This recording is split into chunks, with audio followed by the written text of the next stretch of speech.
Hey there, sports history fans. We've got some exciting news to share with you. 6 of our podcasts from the Sports History Network have made it to the final round of voting for the prestigious Sports Podcast Awards. Here are their shows and the categories. Historically Speaking Sports and This Day in Sports History are both competing for Best Sports Talk Podcast. No Nonsense Old School Weightlifting History is in the running for Best Fitness, Health, and Wellbeing Podcast. When Football Was Football is up for Best Sports Documentary Podcast. Wrestling with Heels On has entered the ring for Best Wrestling Podcast. And Shoulder Roll Virtual Boxing is fighting for the title for Best Combat Sports Podcast. Now, of course, we need your help to take home the championship for each of these awesome shows. All you gotta do is head over to sportshistorynetwork.com/vote. Cast your vote for your favorite shows, or better yet, all 6 of them. Again, every vote counts, and we got to show the world how much sports history really matters. So thank you for your support and making Sports History Network the headquarters for sports yesteryear. But again, don't wait. You got to go vote now. That's over at sportshistorynetwork.com/vote. Hello, this is Ross Bliley from the podcast Pigskin Tales. This podcast is sponsored by Sterling Soap Company. With products sold throughout 41 locations around the globe, Sterling Soap Company has a unique assortment of products to choose from for your loved one for the holidays. Handmade artisan soaps created by Roderick and Amanda Lovin since 2012, these products are affordable and provide great value. Act now and save on your shipping costs. If you purchase $75 or more, your shipping cost is free in the United States. Shop now online at sterlingsoap.com.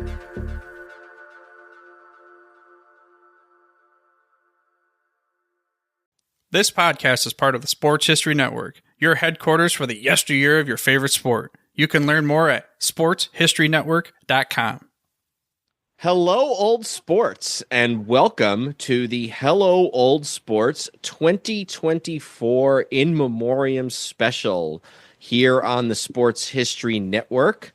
I'm Dan Newman. I am joined, as always, by my co-host and brother, Andrew Newman. And Andrew, how are you doing tonight? I am good tonight, and I will stipulate that all of the other nights we record this in the month of December, I will also be doing good, because this will be recorded over several pieces. This is already not the first thing we're recording, to peel the curtain back. But yeah, it's December, so that means it's time for us to do our normal In Memoriam and cover some of the folks who've passed in the last year. Have all kinds of guests on and things like that. But yeah, I'm excited about it. That sounds a little morbid, but you know, I'm ready to get going. It's always a fun way to not only wrap up the year, but to talk about a bunch of things that we maybe wouldn't have talked about otherwise. Mm-hmm. Obviously, some of these guys like Willie Mays and Jerry West and Bill Walton are going to come up in episodes from time to time, but whether it's more obscure Hall of Famers in kind of the big 3 sports, or, you know, we got 1 or 2 that are sort of way outside the realm this year of things that we would ever talk about. It's always kind of neat, and it's kind of like a snapshot of each year. Plus, it's an opportunity to talk to some of our Sports History Network hosts. It's kind of the, you know, I don't want to speak for everybody else, but it's kind of the biggest Sports History Network group project of the year also. Yeah, it's we have some complicated figures to discuss this year, to say the least. Just going through the studying, and my brother at the beginning of the year in January, he will send me a list of people that he hopes dies that year, because he wants, you know, people that he thinks will be interesting to cover. And then at the end of the year, we look and see, you know, how close he got to his wish list. So how many were on the list last year? None of that is accurate. There's no, I might look at people who I know are getting older and think to myself, well, it will be interesting to do them when the time comes. But so I say something just ridiculous just to amuse myself, and you're like, well, that's not true. There's parts of it that are true, but that's not true. So you didn't need to grant the premise at any point there. Fair enough. I should also note that, as with any other year, we'll probably record the last episode or the last recording session somewhere around about that December 28th or 29th, and then we'll have one or two more guys pass away. It seems to happen almost every year. So, some of these don't end up posting until mid-February, but it's fun, and it is really a neat way to cap off the year and talk about some people we might not otherwise talk about. Absolutely. So we're going to go away here for a minute here. You're going to hear three different colleagues about three different players, all in the NFL realm. And then when you hear just Andrew and my voice again, we'll be talking about somebody new. So hope you all enjoy the 2024 In Memoriam special on the Hello Old Sports podcast of the Sports History Network. All right, and we are going to kick it right off with a guest. And Andrew, do you want to tell us about the very first person that we'll be honoring on this year's Hello Old Sports In Memoriam? Sure. Frank Ryan, born in 1936, died on January 1st. Ryan played quarterback for the Cleveland Browns during the 1960s and was the quarterback of the 1964 Browns, the last Browns team to win an NFL championship. He was a three-time Pro Bowler and twice led the NFL in passing touchdowns. And we are pleased to have with us another perennial guest on the Hello Old Sports In Memoriam podcast, George Bozica, who is not only a Sports History Network colleague, but the president of the Professional Football Researchers Association, of which I am a proud member, and also probably our go-to expert on all things Cleveland football, Cleveland Browns and otherwise. So, George, appreciate you doing this again this year. Thanks for joining us. Sure, thank you. So Frank Ryan, MVP and the quarterback of the last Cleveland Browns team to win an NFL championship. I would also hasten to add that up until the exploits of LeBron James about 10 years ago, 10 years ago, the last team to win a championship, a professional sports championship in any professional sport in Cleveland. So let's talk a little bit about Frank Ryan and his career and what his legacy meant to the people of the Cleveland area. Yeah, it sort of pains me that the last championship we've had in pro football is 1964, and obviously Frank Ryan was a big part of that. I think the thing that Frank Ryan is sort of known for, and maybe not by design or choice on his part, is that he's also Dr. Frank Ryan, because he has a PhD in math, or did. And, it's interesting because this was different for the world of pro football, back then, even today. And, throughout his career, maybe at his expense, the press had, a lot of fun with the fact that, here was this, Rice educated, PhD in mathematics playing pro football for the Cleveland Browns. A lot of articles back then talked about what his dissertation was. And his dissertation, just to get an idea, was a characterization of the set of asymptotic values of a function holomorphic in the unit disk, which he said, if you're a mathematician, it makes sense. Don't understand that. But if you're not, it sounds like, oh my goodness. One Los Angeles Times writer once said about him that the Browns have a quarterback that understands the Einstein's theory of relativity and 10 other guys who didn't even know there was one. So, that was Frank Ryan. Although, to his credit, he always said that math was math and football was football. Mm-hmm. And, he said the two really, didn't mix. But, he was obviously a very intelligent guy. I've seen interviews with him, and he was an intelligent guy, but he was able to obviously communicate and connect with his teammates as a leader and as a quarterback. And I think the lesson to be gleaned from this is if the Browns want to break their championship drought, they're going to have to bring in another guy with a PhD in mathematics. That may be so. That may be so. And some of their recent quarterbacks have been far from that. So let's say. I would say so. Yes. One of the things that's interesting to me, and this is not about sports at all, but I learned this today as I was looking at his obituary. I've mentioned in the past, probably on this podcast, that I have my background is in Washington D.C. I've worked on Capitol Hill, Congress, all that type of thing, and he was director of information technology for the House of Representatives in the 1970s. And it's funny because I've always wondered when this happened, because in the Senate, when they vote, they call the roll. Mm-hmm. They say Mr. So-and-so, and they say aye or nay, and Mrs. So-and-so, aye or nay, and they call the roll with 100 senators. In the House, they vote electronically, and they basically each have a little card that they can put into a yes, a no, or I think you can also vote present in like one of like 8 kiosks. And obviously I knew that in the 1700s, when the U.S. Congress first came into being, that they didn't vote electronically.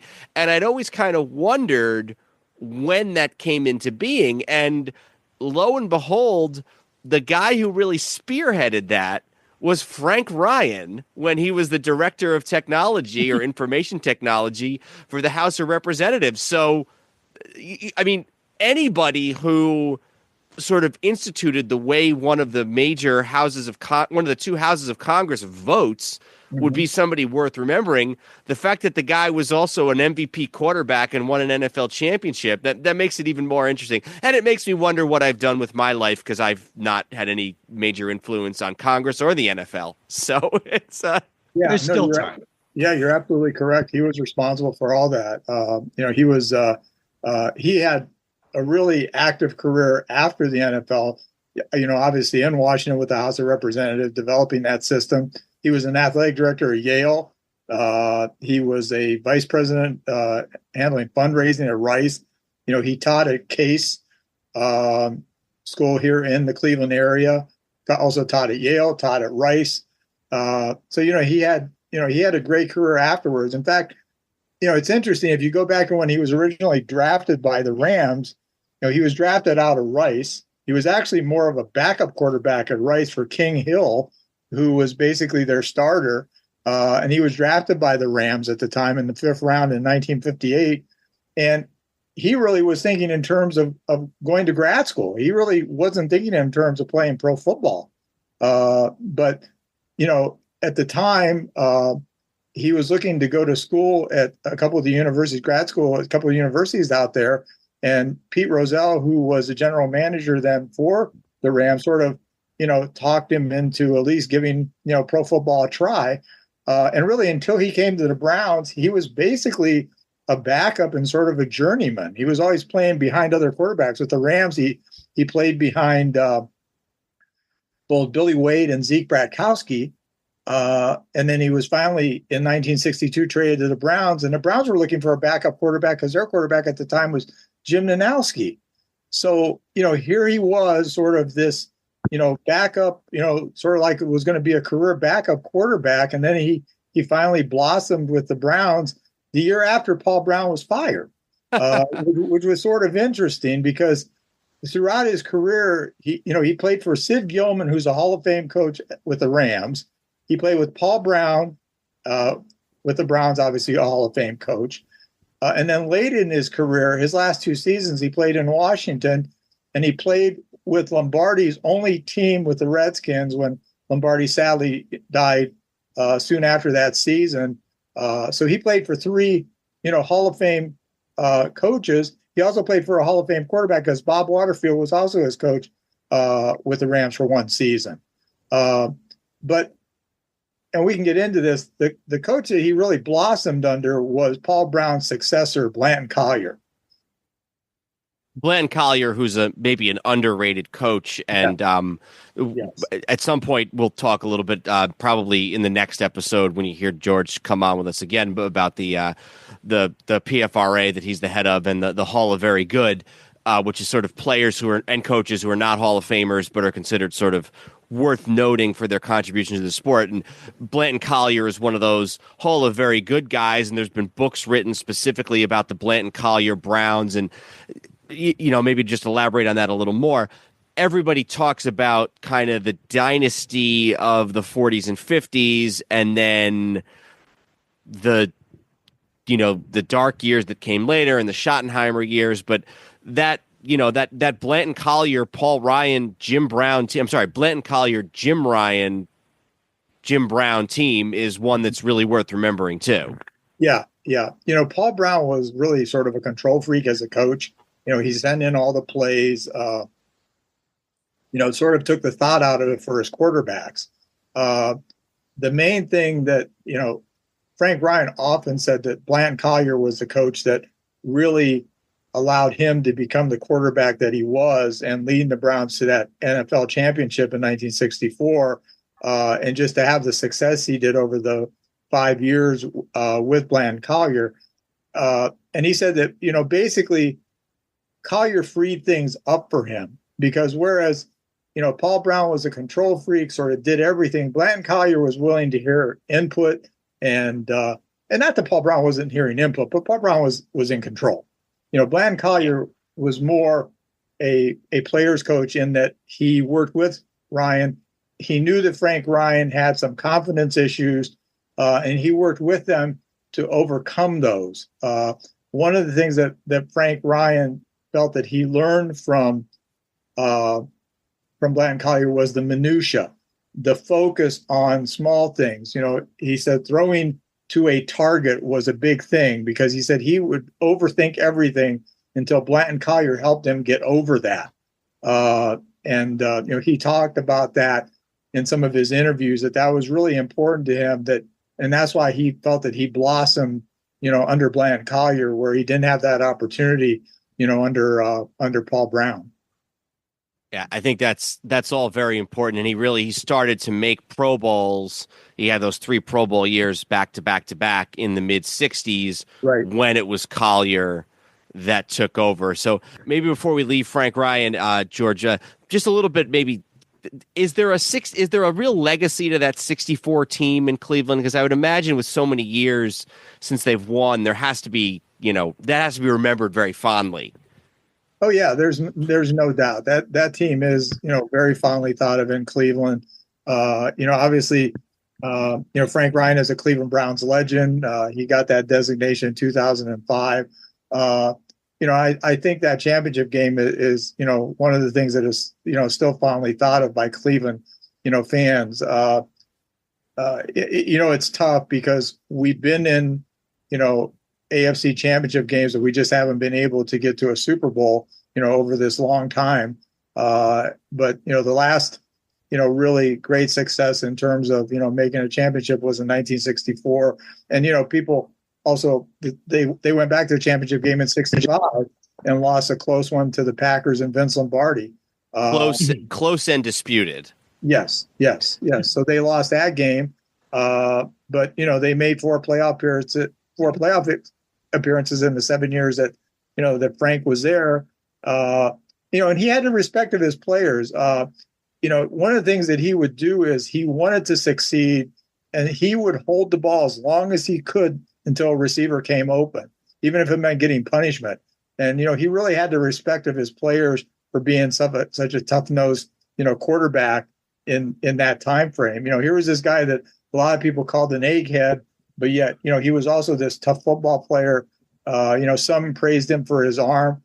I think it's interesting that he, had 25 touchdown passes 2 years in a row, as you said earlier, and led the league one of those years, and then led the league again with 29. So, he was very successful. A lot of people, I think, look at Jim Brown because obviously Jim Brown was a key component of those teams, but you cannot underestimate the role that Frank Ryan played. And, in that championship game, he threw 3 touchdown passes, all to Gary Collins, all in the second half, in a game where the Colts were just heavily favored with John Unitas and, a great 12-2 Colts team. And, the Browns got the job done that day. If anything, I think the fact that the Colts came in maybe sort of overconfident and were saying things during the week was fodder for the Browns to go out and prove the Colts wrong.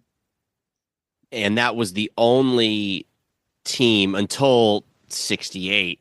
That was the only Colts team that Shula took to an NFL championship, and Cleveland just beat their brains in. Yeah. So, yeah, 27-0. I remember, because I was a kid. I was like 9 years old, and I remember. I vividly remember it was shown on delay back then, which was, obviously we see everything live today, but I remember it was shown on delay. And we heard about it, but then you couldn't see it happening live. It was the difference in time and in the decades of pro football. Mm-hmm. Absolutely. Well, George, thanks so much for coming on for a few minutes here to talk to us about Frank Ryan. You'll be back in what will likely be the second episode to talk about somebody else. So we appreciate, and we'll hear from you again soon. Okay. Thanks, Dan. Thank you, sir. All right. Thanks to George for joining us. And moving along, we have another football player, and we have another Sports History Network colleague who's going to join us in just a second here to talk about Golden Richards, who was born in 1950 and passed away on February 23rd. Richards played most of his NFL career with the Dallas Cowboys and helped contribute to the team's Super Bowl XII victory over the Denver Broncos, catching a 29-yard touchdown pass from fullback Robert Newhouse. We are glad to have with us again this year our Sports History Network colleague, host of Yesterday's Sports on the Sports History Network, Mark Mortier. Mark, thanks for joining us for a few minutes to talk today. Oh, thanks for having me. So I have to admit, I don't think Andrew and I were all that knowledgeable about the career of Golden Richards, but when you mentioned him, we thought it would be a really good addition. So why don't you tell us a little bit more about Golden Richards and what you think makes him so noteworthy? Okay, well, he actually had a pretty short career. I'm not sure a lot of people realize that, but he only played 7 seasons in the NFL, and he only played 5 seasons for the Dallas Cowboys. He played his final 2 seasons with the Chicago Bears, and it seems he was a very extremely popular player, especially amongst Cowboy fans, and I think football fans in general. He seemed to be very popular, and I guess the thing I remember the most about him, besides his popularity, was his speed. A lot of people don't realize, too, that he was a track star in high school and college. He ran track, and he was extremely fast. And there was even a story I read that he beat Bob Hayes in a 40-yard dash. Now, granted, at this point, Bob Hayes was no longer in his prime. I think he was probably in his 9th season in the NFL, so he was no longer in his prime. But that gives you an idea of how fast Golden Richards was. And so he joined the team as a rookie in 1973, the same year that Drew Pearson joined the team. Drew Pearson joined as a free agent. Richards was drafted, played for BYU, and he played for Hawaii, too, in college. And so his rookie season, he didn't get to play too much. He only had Bob Hayes was still there. He was still starting receiver, Bob Hayes, and the other receiver was Otto Stowe. A lot of people don't remember Otto Stowe, but they had Lance Allworth at the end of his career for 2 seasons, but he retired right before the 1973 season. So Bob Hayes and Otto Stowe were the starting receivers. So Richards didn't get to play a heck of a lot. He only had 6 receptions that entire season. And I think that's an interesting point to mention is that when he gets to that Cowboy team in the early 70s, first of all, they had already won a Super Bowl in 71. They had won Super Bowl VI. Right. They had been to a Super Bowl. They were becoming really sort of the perennial powerhouse of the NFC, and they were a team that was chock full of offensive stars, great receivers, future Hall of Famers. You mentioned Lance Allworth, who was there for a time, Bob Hayes, later on Drew Pearson, who's in the Hall of Fame now. So maybe that's part of the reason that he gets overshadowed, is because he was a part of a team that had so many other Hall of Famers, even just on offense. Yes, that's absolutely true. When he joined the Cowboys, well, pretty much through the 5 seasons that he played with the Cowboys, he had that situation where there was so many great players on the team. It was very difficult for him to get a lot of action. But he did become in 1973, I should mention, even though he didn't get to play a lot as a receiver, he was their top punt returner that season. He returned 21 punts, and he had one punt return for a touchdown in the NFC Championship game against the Vikings. But then in 1974, he became a starter along with Drew Pearson. They were both only in their second season. Drew Pearson and Golden Richards were the starting receivers for the 1974 season. And he continued returning punts all throughout 1974 and 1975. He remained a starter. He remained the starting receiver 1976, 1977. And then I think it was 1978. Then again, like you had mentioned, there were so many great players. Tony Hill joined the team. Butch Johnson joined the team. So now he got bumped out, and he actually became expendable. They had Drew Pearson, they had Butch Johnson, they had Tony Hill. And so he was traded. I think he may have only played 1 or 2 games in 1978 before they traded him to the Chicago Bears. 1 game in 78 he played before he was traded. 1 game, yep. And then they traded him to the Bears, where he actually had a pretty good season with the Bears. Then I think the following season he had a bad knee injury, and he was not able to come back from that. So, he was never a superstar, never made any Pro Bowls or anything like that, but a very solid player. And I think if you look at his average per catch is quite high. He wasn't one of those short yardage receivers. They mostly used him for the long passes due to his blazing speed. I don't know if you have that information available. I can see what I can find here real quick. The ESPN obituary, the headline referred to him as the Cowboys' deep threat. So what you're saying would make sense. Yeah, I'm seeing here in one of his obituaries, of his 26 receptions during the 74 season, 4 were for over 43 yards. So that's like what, 15% or so of his receptions are for over 43 yards. So yeah, I think that describes it pretty well. He averaged 17.5 yards per catch over the course of his career. So that would, especially in that era, that would certainly be a fairly high average.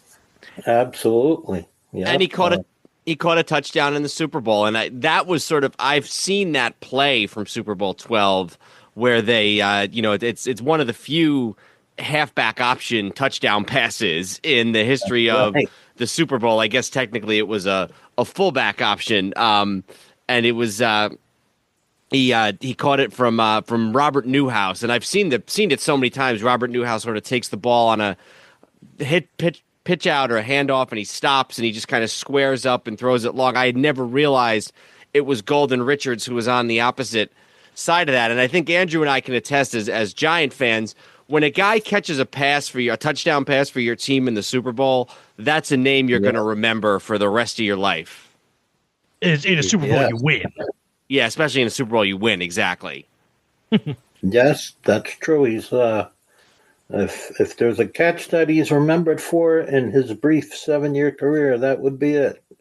The touchdown in the Super Bowl.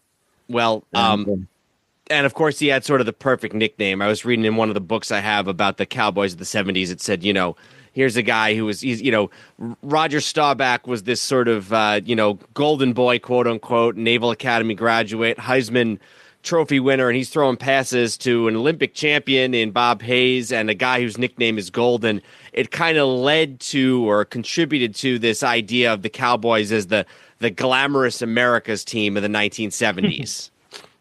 Right. I believe his first name was actually John. Mm-hmm. That's not as glamorous. No. So and he had to, go ahead, Mark. I'm sorry. I was just going to mention the other Super Bowl, Super Bowl 10, when they played the Steelers. There's a very good interview. I don't know how easy it is to find it, but on NFL Films, there's a very good interview with Golden Richards. He talks about Super Bowl 10. I don't know what year the interview was from, but it's certainly after his playing career. He talks about how he got addicted to painkillers. And at that point, it seemed like he was recovering, but I don't know if he ever fully got over that. But in the interview, it's very interesting because he talks about Super Bowl 10 and he talks about Mel Blount, where the play was over. He got knocked out of that game by Mel Blount. I think it was a rib injury. He said the play was over and Mel Blount hit him from behind and cracked his rib or something. But the interviewer asked him, if he was bitter about that or if he had any ill feelings towards Mel Blount, and he said no, because back then that was just considered normal back then. And he said, and I did get even with Mel Blount. He said it was either the following season or it was either probably 1977. They played them in the regular season, and he said, I made sure I got even with Mel Blount. He said, I hit him with a crackback block. Jeez. I hit him with a crackback block. And as he was laying on the ground, screaming in pain, I walked past him and said, that was for Super Bowl 10. Well, a different time period, the NFL, a different era and a different attitude, the NFL of the 70s. Mark, thanks so much for joining us. Before we let you go, do you want to tell us a little bit about your podcast? Well, the podcast, I discussed a variety of sports, not just football. I get into baseball history, weightlifting. Well, I have a separate podcast for weightlifting. I do a little boxing, mostly football and baseball, but I do some boxing. And then I have another podcast for weightlifting, and I try to keep it a good variety, And growing up right across from the river in New York City, I focused. I tried to focus in the beginning on a lot of the New York sports, but I try to mix it up.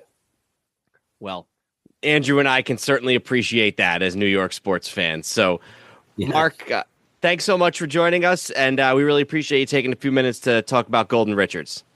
Oh, you're welcome. Thank you, and Merry Christmas, Happy Hanukkah, whatever it is you celebrate. Thank you very much. Same to you, Mark. Thanks, Mark. Okay, thank you. All right, moving right along. We are on yet another football NFL figure and yet another Sports History Network guest. And Andrew, why don't you tell us about our next topic of discussion here? Sure. Andy Russell, born 1941, passed away on March 1st. Russell played linebacker for the Pittsburgh Steelers for 12 seasons and made 7 Pro Bowls and 4 All-Pro teams. He started at linebacker for the victorious Steelers in Super Bowls 9 and 10. So when there's sort of certain things that are kind of benchmarks of the last 5 years of doing this, our colleague Oz has always come on and spoken about a Los Angeles Laker whenever a prominent Laker passes away. And George Bozica, who you heard a few episodes ago, or sorry, a few people ago, I should say, always comes on and speaks about a Cleveland Brown if a particularly noteworthy one passes away. And we have another one of those. Darren Hayes from the Pigskin Dispatch on the Sports History Network is our resident Pittsburgh Steelers fan and expert. And so he's come on to talk to us a little bit about Andy Russell. So Darren, I think this is the 5th year in a row that you've done this with us, since you've been one of the ones who's helped us out with this from the start. So first of all, good to see you, and thanks for doing this again. Yeah, thank you for the honor of coming on here for 5 years in a row, for you guys putting up with me. So I appreciate it. This is a great thing you're doing, and memorializing these great athletes, and I look forward to it. So the two things that really kind of stick out at me about Andy Russell is, number one, he was a linebacker who wore number 34 in the 60s and early 70s, sort of when that was just sort of starting to go out of vogue, when they were really starting to standardize the numbers for Steelers. And then he was one of the guys who was there during the dark years. Darren, maybe tell us a little bit about what we should know about Andy Russell. Well, I didn't realize that he started as early as he did. 63, he started with the Steelers. He came out of the University of Missouri, played all 3 years there because freshmen couldn't play there first year. So he played all 3 years there, and he was a two-way player. He did not miss a single game, his high school career, college career, or the 168 games in the NFL for the Steelers. Didn't miss a game, a start. So that's pretty much of an Iron Man there. He is such a great athlete that at Missouri, being a two-way player, the 1 year he was led the team in rushing in 1961, and in 1962 he led the team in interceptions. So very talented. It's kind of interesting. His coach was Dan Devine at Missouri, who eventually moved his way on to Notre Dame. We can remember seeing highlights of him in the movie Rudy, Dan Devine being coach, one of Rudy's coaches at Notre Dame. So inaccurate highlights, as Dan Devine would have wanted us to point out. Yeah, yeah, right. But yeah, Andy, very much a stud on those teams for Missouri. He ended up playing 63 under Buddy Parker, and Buddy Parker's an interesting coach back in football history. Of course, famous with the Detroit Lions, was also with the Steelers for a few years. Wasn't quite as successful, other than getting rid of some Pro Bowl quarterbacks from the Steelers roster and moving them on to other teams where they had great success. But you sit there, and as a Steeler fan, I don't remember anybody beyond Chuck Noll. And so Buddy Parker, for Andy to be playing for him, 10 years really before the Steelers became good, and then getting to play in 2 Super Bowls is kind of a cool thing. And real quick, I think that's kind of a thing that fans with really any knowledge of history, but most fans' knowledge of history kind of goes back just to say the Super Bowl era, where the Steelers have been this really preeminent franchise, since the early 70s, really arguably the best franchise in the Super Bowl era. Never really down for more than a couple years, and down years, the last 30 at least, tend to be 8-8 or whatever. It kind of gets lost in the shuffle that really from the 30s until the mid 60s, late 60s, they were like a perennial doormat. They were and also ran almost every single year. So to think of there being a player who sort of survived that era and was on the early, the first 2 Steelers championships is almost, it's kind of hard to wrap your head around, at least from an outsider as a fan. Yeah, very true. I believe he was the only holdover before Noel got over there that played in the Super Bowl, one of the Super Bowls for the Steelers. And yeah, he was definitely a stud, and he's credited in an era where veterans never took a rookie under their wing. He's credited with taking Jack Ham under his wing in the early 70s when Ham came from Penn State and played opposite. You know, Andy played right linebacker, Ham was the left linebacker, and eventually a year or two later, Jack Lambert comes on the scene. But that was the linebacking core, and the mentor is Andy Russell, who's 10-year veteran by the time those guys came around. And it also should be pointed out, he played in 63, and he wore number 36 that year. But he took a couple years off because he had a promise from the ROTC, which he was in college, that helped with some of his tuition, to serve 2 years, and he was stationed over in Germany. So he missed 2 NFL seasons by doing that too. I'm reading here, he was captain of the Steelers for 10 years, and that included up through his retirement, basically. So he was the captain or a captain of those 2 championship teams in 1971, which is kind of when they're right on the cusp. It's the last year before they start going to the playoffs. 71, they're 6-8, and then 72, they make it all the way to the conference championship. 72 also is the year of the Immaculate Reception. So the last year that they're not very good, Andy Russell is voted the MVP of the Pittsburgh Steelers by his teammates. And this is a team that's sort of starting to come on into its own with a lot of these Hall of Famers. Terry Bradshaw at quarterback, but then also Joe Green and Jack Ham, Mel Blount. And so he is a leader on this team. I remember when you guys are probably both familiar, the NFL Network has done the America's Game thing that they do for each Super Bowl winning team. And they interview 3 or 4 players or coaches or other figures from the team in that year. And one of the years, and I'm pretty sure it's the first one, I'm pretty sure it's Super Bowl 9, Andy Russell is one of the 3 guys interviewed. And he talks about the long-suffering periods that he had to go through as a member of those bad teams, and then just how much it meant for Noel to come in, all these other guys to come in, and to finally win a couple of championships before retiring. Yeah, that's definitely true. He's sort of the poster boy for the Steelers of that era. The old meets the new, I guess you could say. Right along with Art Rooney Sr. And the rest of the Rooneys. Kind of some interesting notes, though, that came up. His father was very influential in his life, and his father was a very successful businessman.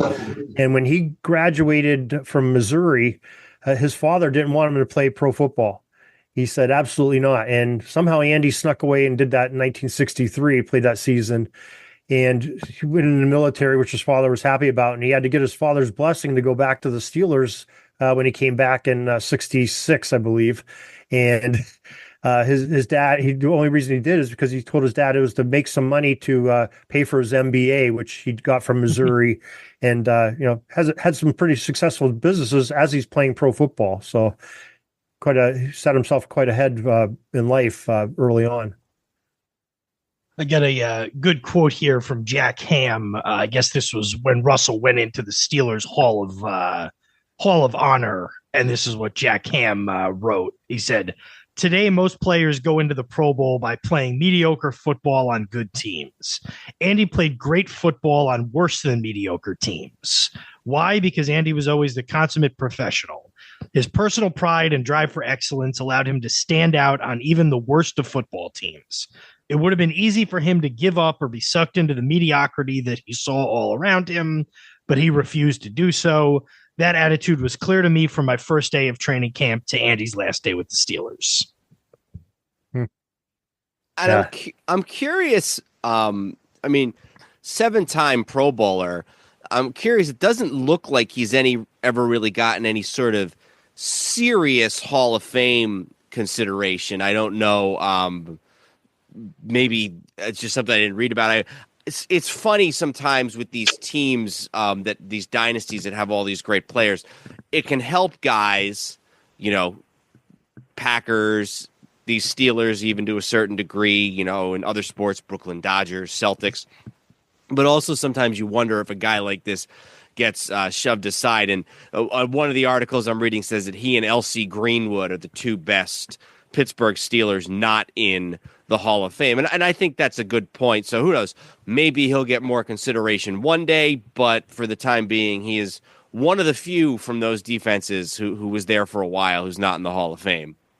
Yeah, I think that's pretty accurate with LC and him not being in, probably deserving of being, having some stronger consideration on there.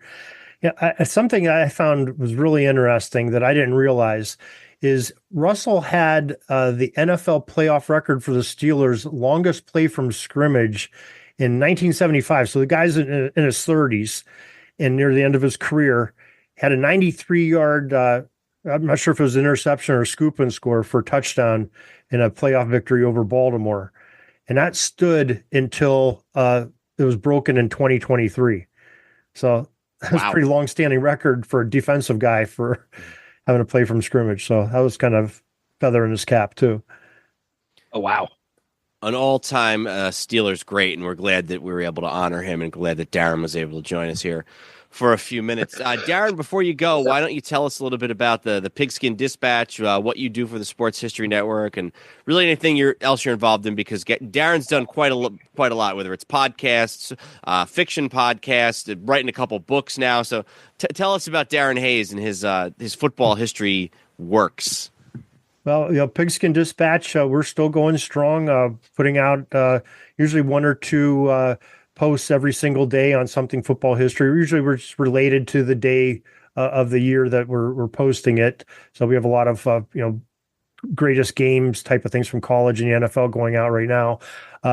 We have a podcast about 3 to 4 times a week still. We have a YouTube channel that has a lot of YouTube shorts, but we're trying to get those same podcasts on and video too, because we do everything Zoom. So we get those on there. And like you said, a couple books. Last year, our book on the 1903 Franklin All-Stars has been doing really well. I've been invited to do a lot of special little events with that book. This year, I just published about a month and a half ago a book on the 1922 Rose Bowl coaches, Greasy Neal and Andy Smith, who are both Pennsylvania connections. You see, I have a Western Pennsylvania connection here. So that book's doing real well coming out of the gates. And we're in the process of I'm co-writing a book with Jeff Payne on a very prominent NFL team from 1925, which should be out in 2025 on the 100th anniversary. Awesome, and we wish you well with all of it, and maybe we'll have you on when the next book comes out. Maybe we'll have you on to talk about it with us. Yeah, absolutely. Anytime, guys.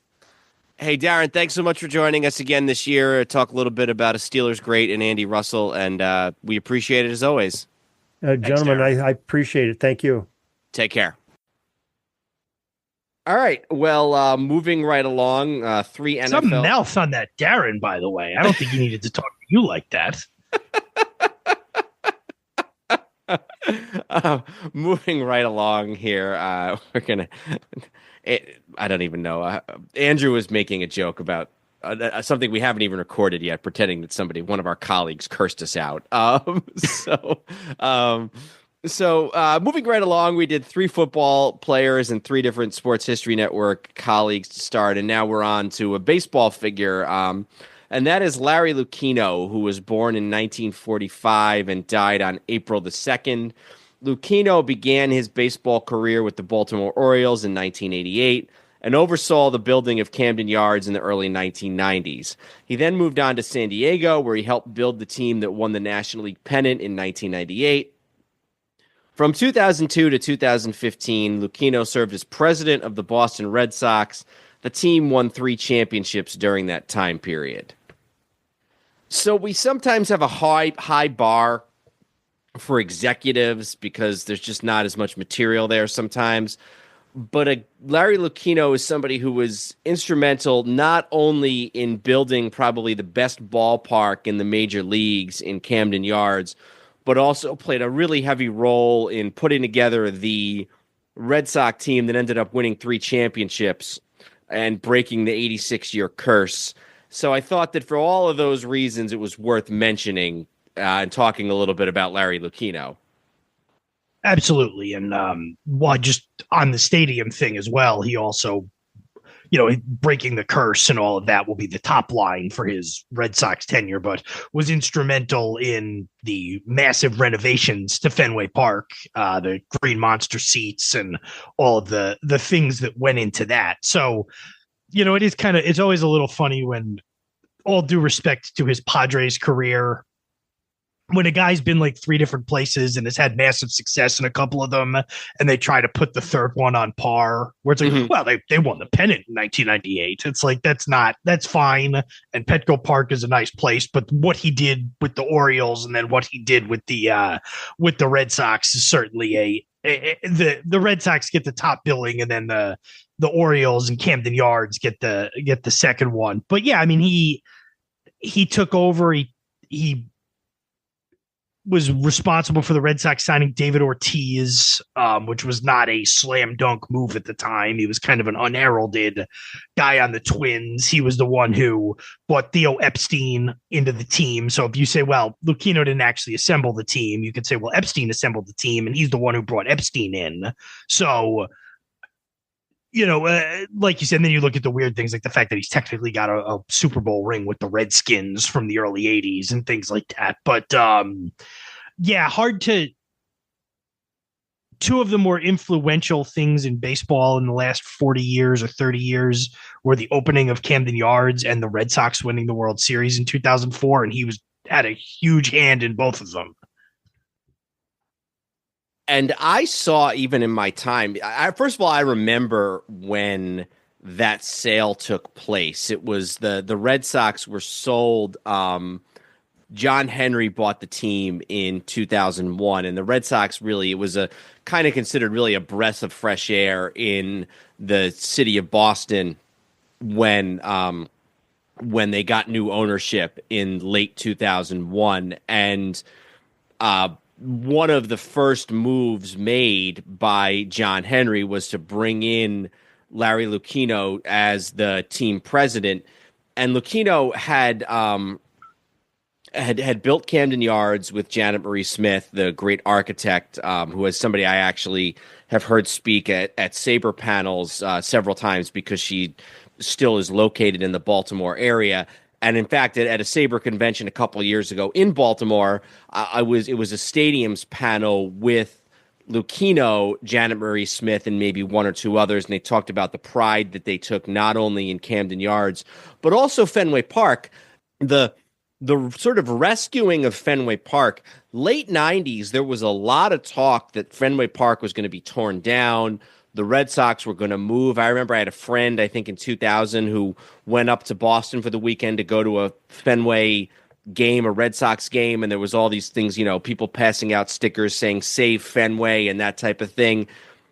With some of the innovations, the things like the green monster seats, bringing in some advertising, even though it's still not overwhelming the way it is in other ballparks, you don't hear any talk anymore about Fenway Park being torn down and going away. And I think there's an on-the-field success piece of that, but there's also a way of, when you went there in 2001, 2002, you felt like you were at the same ballpark that it had been, 30 years ago.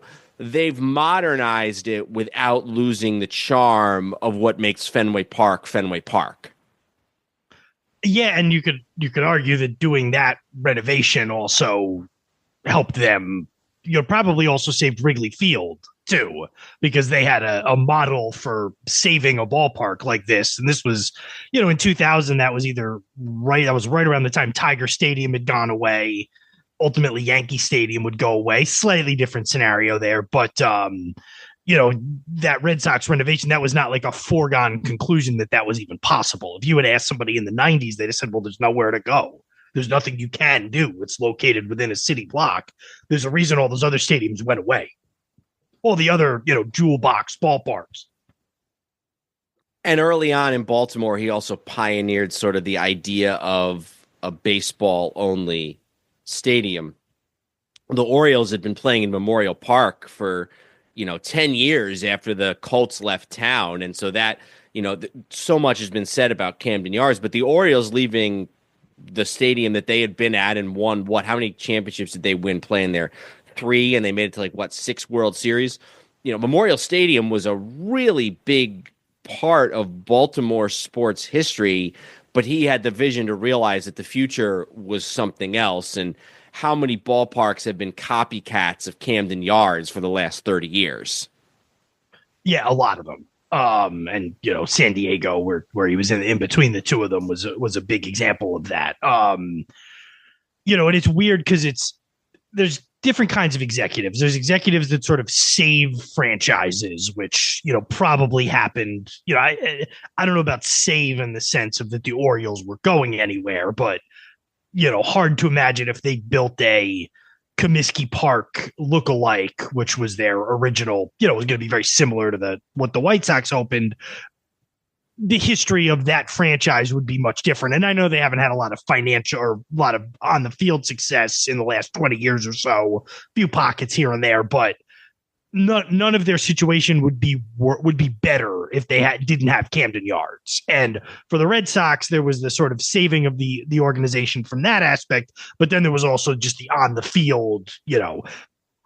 I think the thing that I can say that's the most, and it irritates me as someone who doesn't like the Red Sox, but they won in 2004. It was this monumental thing, and then they won 3 years later, and it was just normal.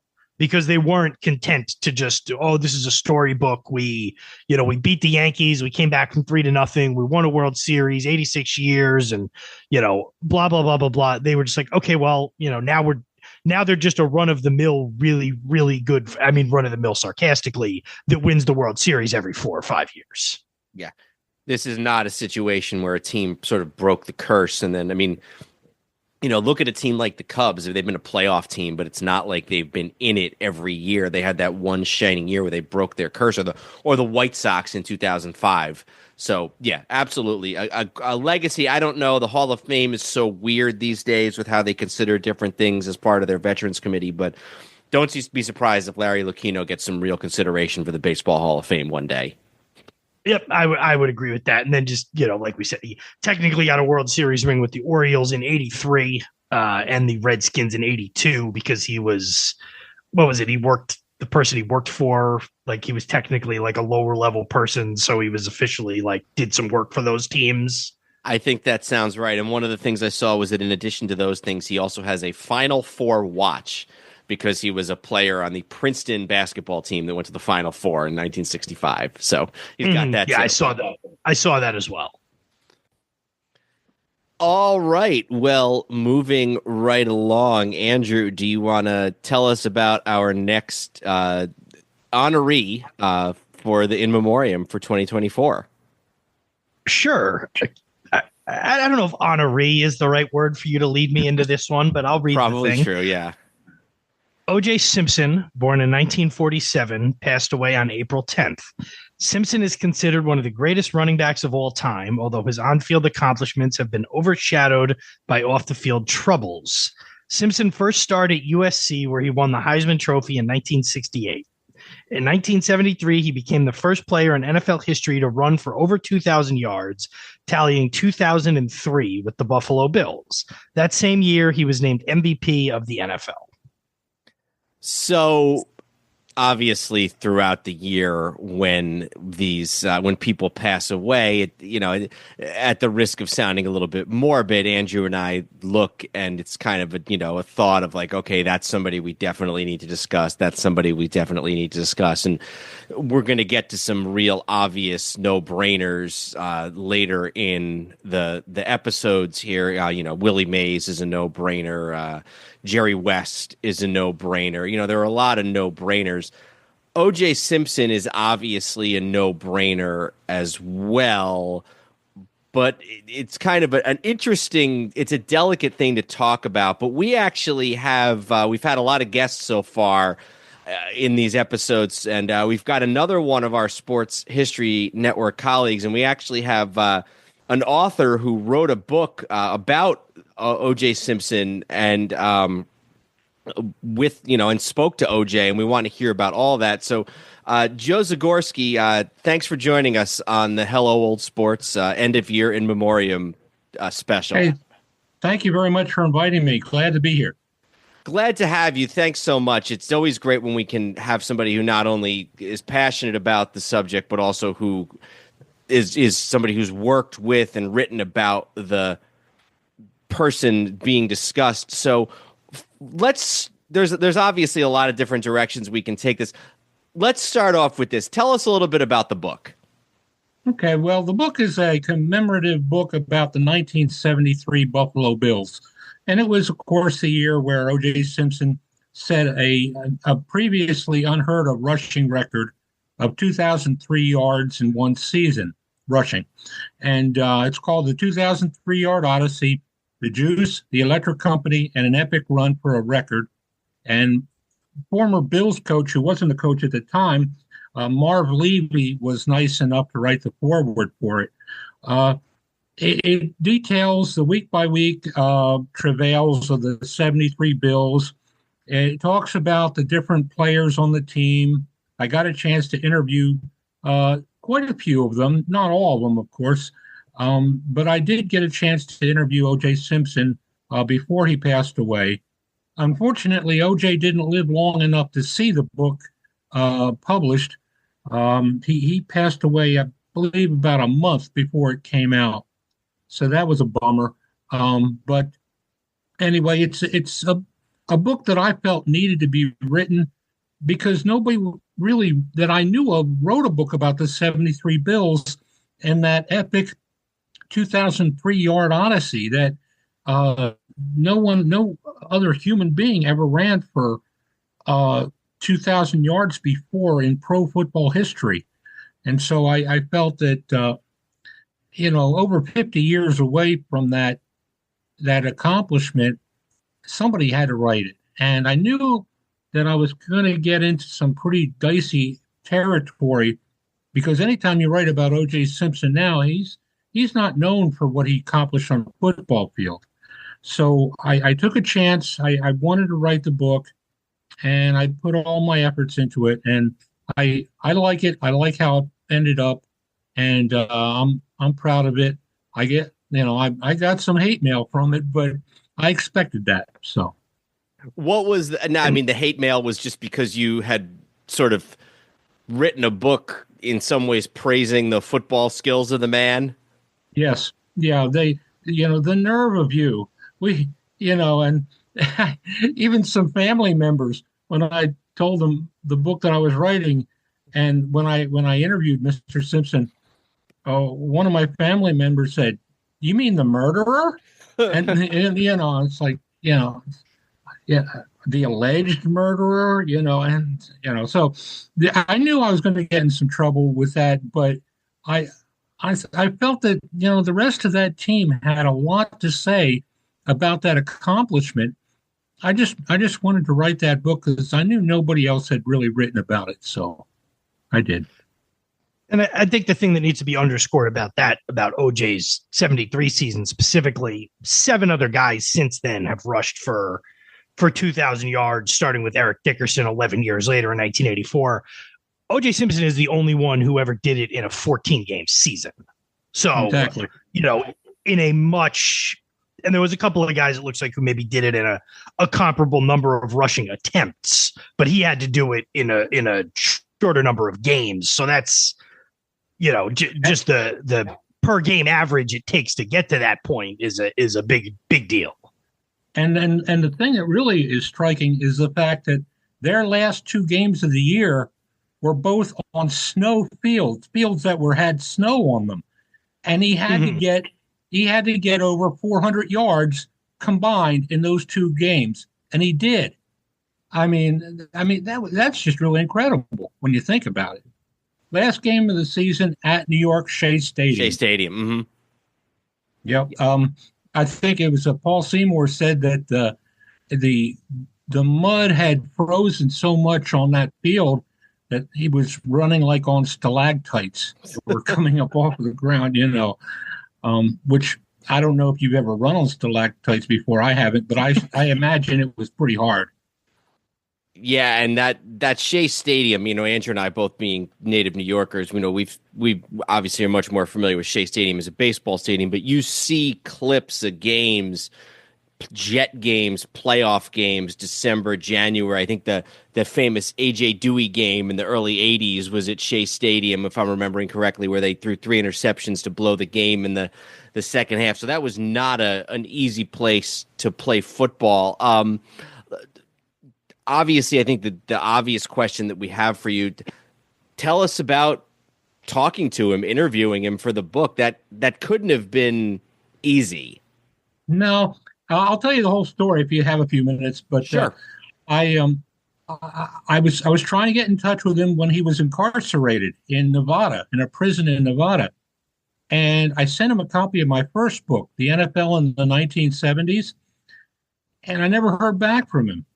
And I didn't give up on writing the book on the 73 Bills. I kept working on it. Finally, I got a bright idea to try and find his manager, Mr. Simpson's manager.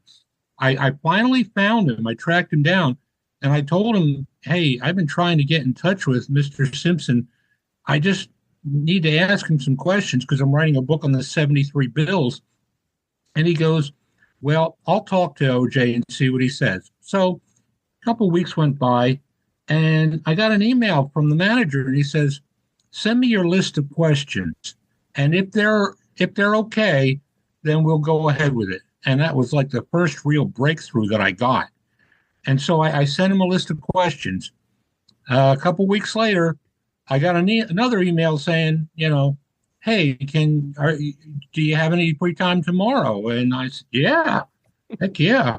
So anyway, the next day I'm eating my lunch and O.J. Simpson's manager's calling me up and he interrupted my lunch, but that was okay because it was, it wasn't really anything to write home about.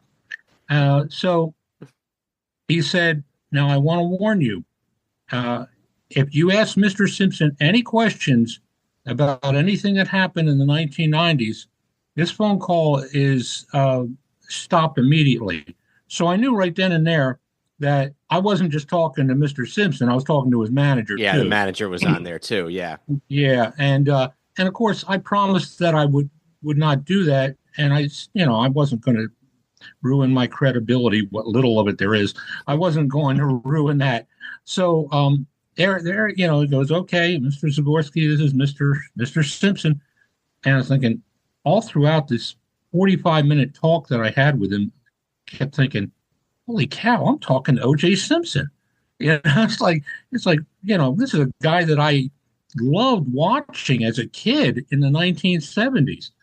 And I asked him a lot of questions, and I asked him a lot of questions that happened to him off the field, but were not anything too embarrassing or too controversial. I talked about his movie career on some of them. And I asked him about the story about the time when he was starring in that famous television miniseries, Roots, with LeVar Burton. And I said, I heard a rumor that you were just a little bit too slow to catch the main star, LeVar Burton. And he goes, well, let me tell you what happened with that. We were in Georgia, and I had just come back to the United States from some other country. I don't know. And he goes, I wasn't really in running shape at that time, and it was like 100 degrees out there. And so I tried to chase him down, and I had to stop and throw up. And I'm thinking, holy cow. So the directors and the producers told LeVar Burton he had to slow down so the NFL's MVP could catch him. So he, and stuff like that. And, I asked him a lot of different questions. But I did ask him if he could relive that 1973 season. Is there any one moment that he would love to relive again? And he said, of course, that Jets game. But he also said that the first game against New England, where he ran for 250 yards, which was an NFL record at the time, he felt really good about that as well. See, that 73 Bills team, they played 6 preseason games. You know how many they won? 0. They went into the regular season not really knowing what they could accomplish. And it turns out O.J. Simpson gets 2,003 yards rushing. They win 9 games, 1 game away from the playoffs. They didn't make it. But anyway, I did find out one thing that was really nice. I said, I hope you didn't mind. I don't know if you got my book that I sent you on the 1970s in the NFL when you were incarcerated. And he goes, oh, yeah, I got it. I kept it with me. It's in my living room right now. And I'm thinking, all right, that finally I got some closure on something, And I take that little bit of solace with me, even though I know he never saw the book on the 73 Bills. At least I knew he saw one of my books. So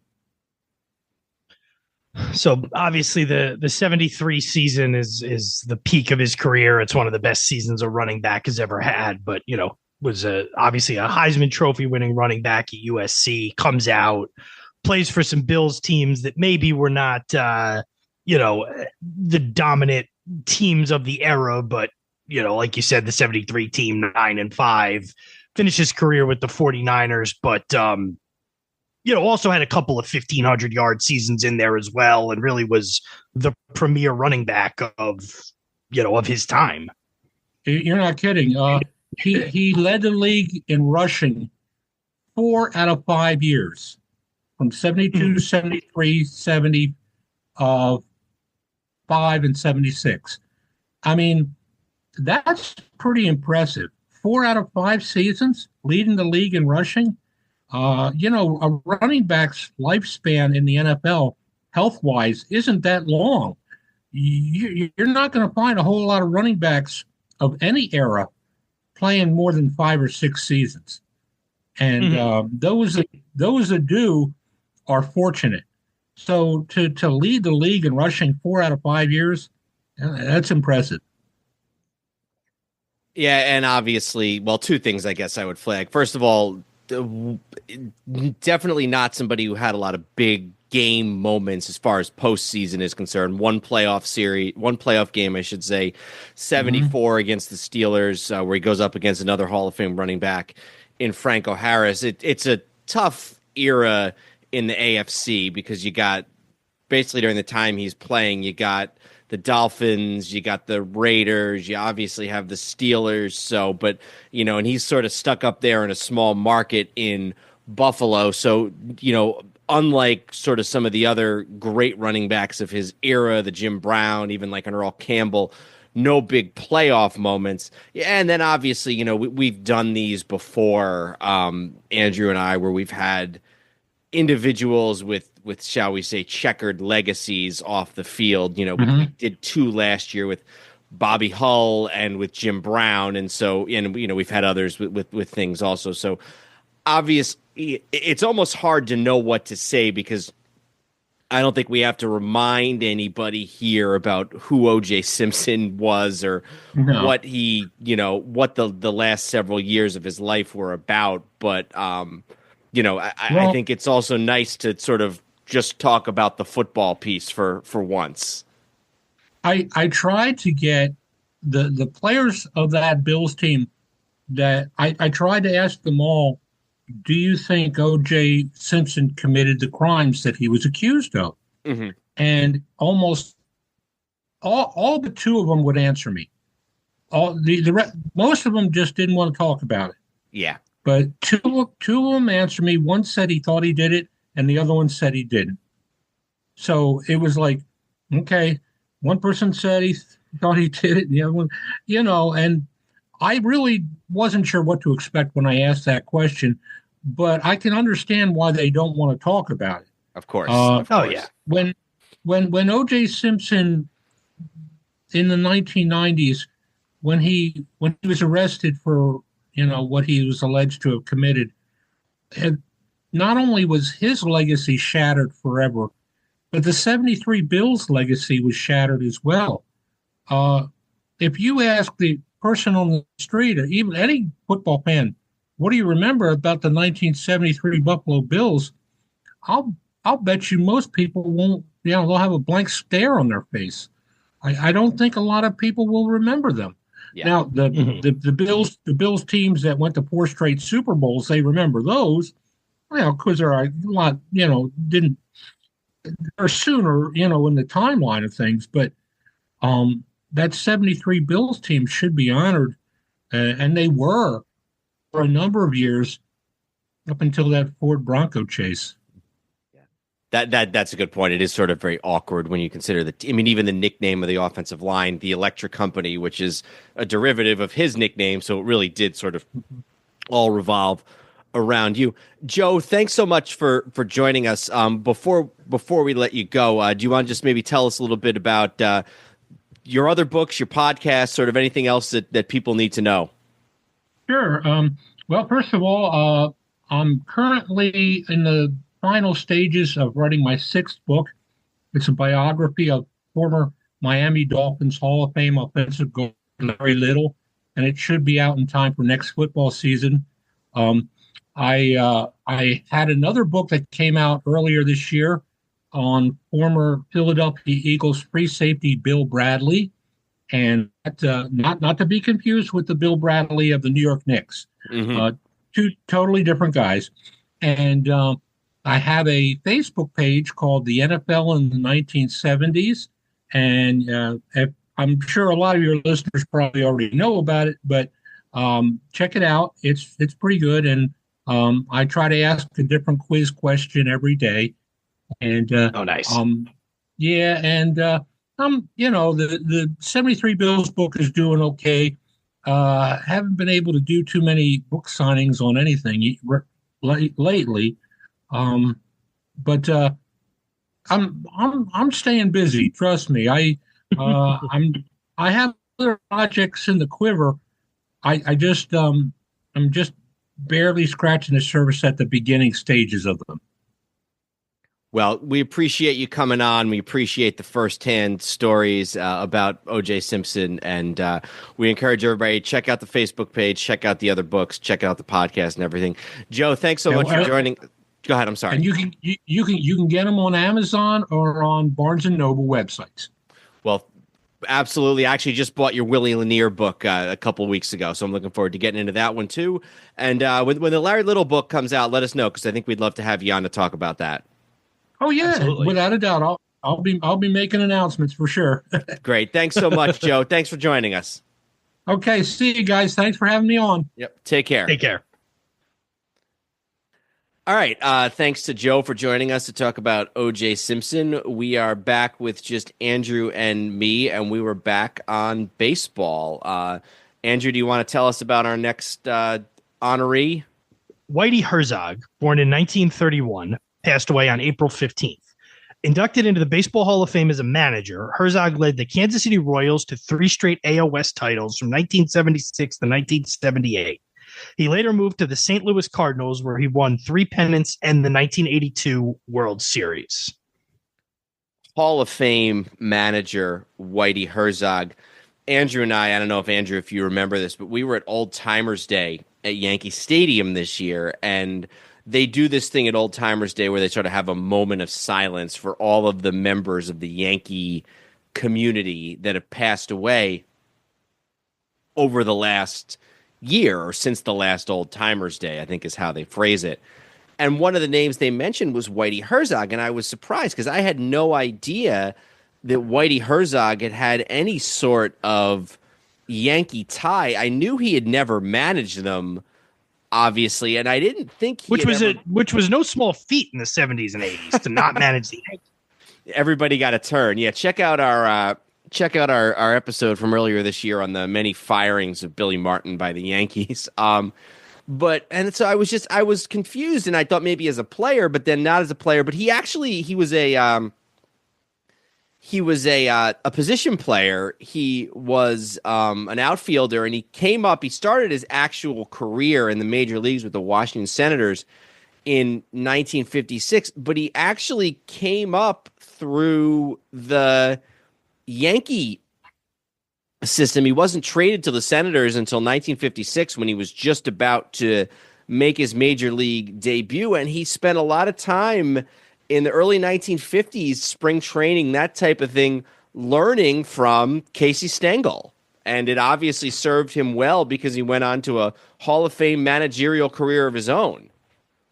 Yeah, I thought it was kind of funny. His playing career was sort of a who's who of bad and irrelevant American League teams in that era. He was on the late 50s Senators, then the Kansas City A's, and then he had a little bit of a turn with the Baltimore Orioles in the early 60s prior to their sort of rise into being the team they would be in the 60s and 70s, and then a year with the 63 Tigers. So just sort of an unremarkable but interesting path he took as a player. And then the other thing, obviously we're going to talk a lot about his tenures managing various Missouri teams, but I thought it was kind of interesting that he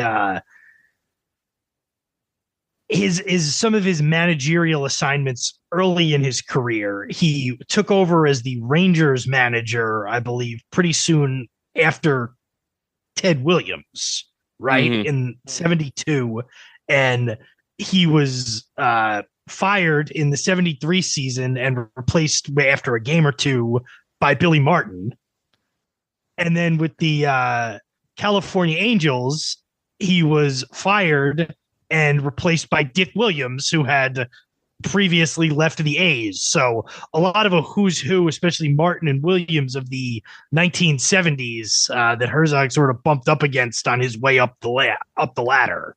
And there's a book, the author's last name is Shropshire. I don't remember. I think it's Mike Shropshire, who wrote a book about those Rangers teams during the days of Herzog and Billy Martin. It's called Seasons in Hell.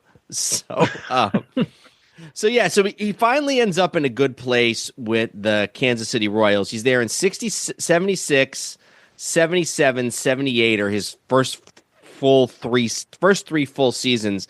And each year they go to the American League Championship Series. They win the American League West, go to the ALCS, and each year they lose to the Yankees, including in 5 games in both 76 and 77. 76 is probably the one that's most well known historically because that's this famous Chris Chambliss home run to win it for the Yankees. And so he makes it, and people don't necessarily, obviously you think about him with the Cardinals because he made it to 3 World Series, but regular season he had almost as much success with the Royals. In fact, he has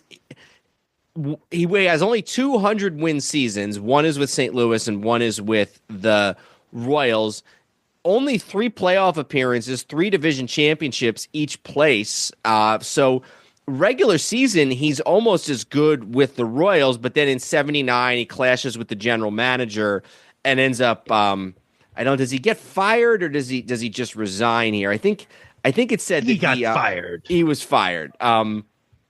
So he was fired after the 79 season, but then goes right to the Cardinals for the 1980 season and has even more postseason success there and wins a World Series in 82. And loses 2 more in 7 games in 85 and 87. This talks about he had kind of his own style or developed it was called Whitey ball.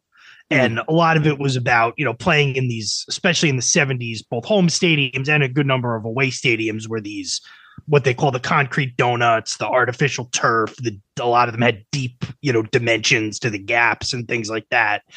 So pitching, defense, speed on the base paths, as opposed to the sort of American League Earl Weaver style of the 60s and 70s, the Yankees, when you think about that of, home runs and power and the 3-run home run overcoming a lot of your problems, base to base baseball. This was, more of a speed oriented game.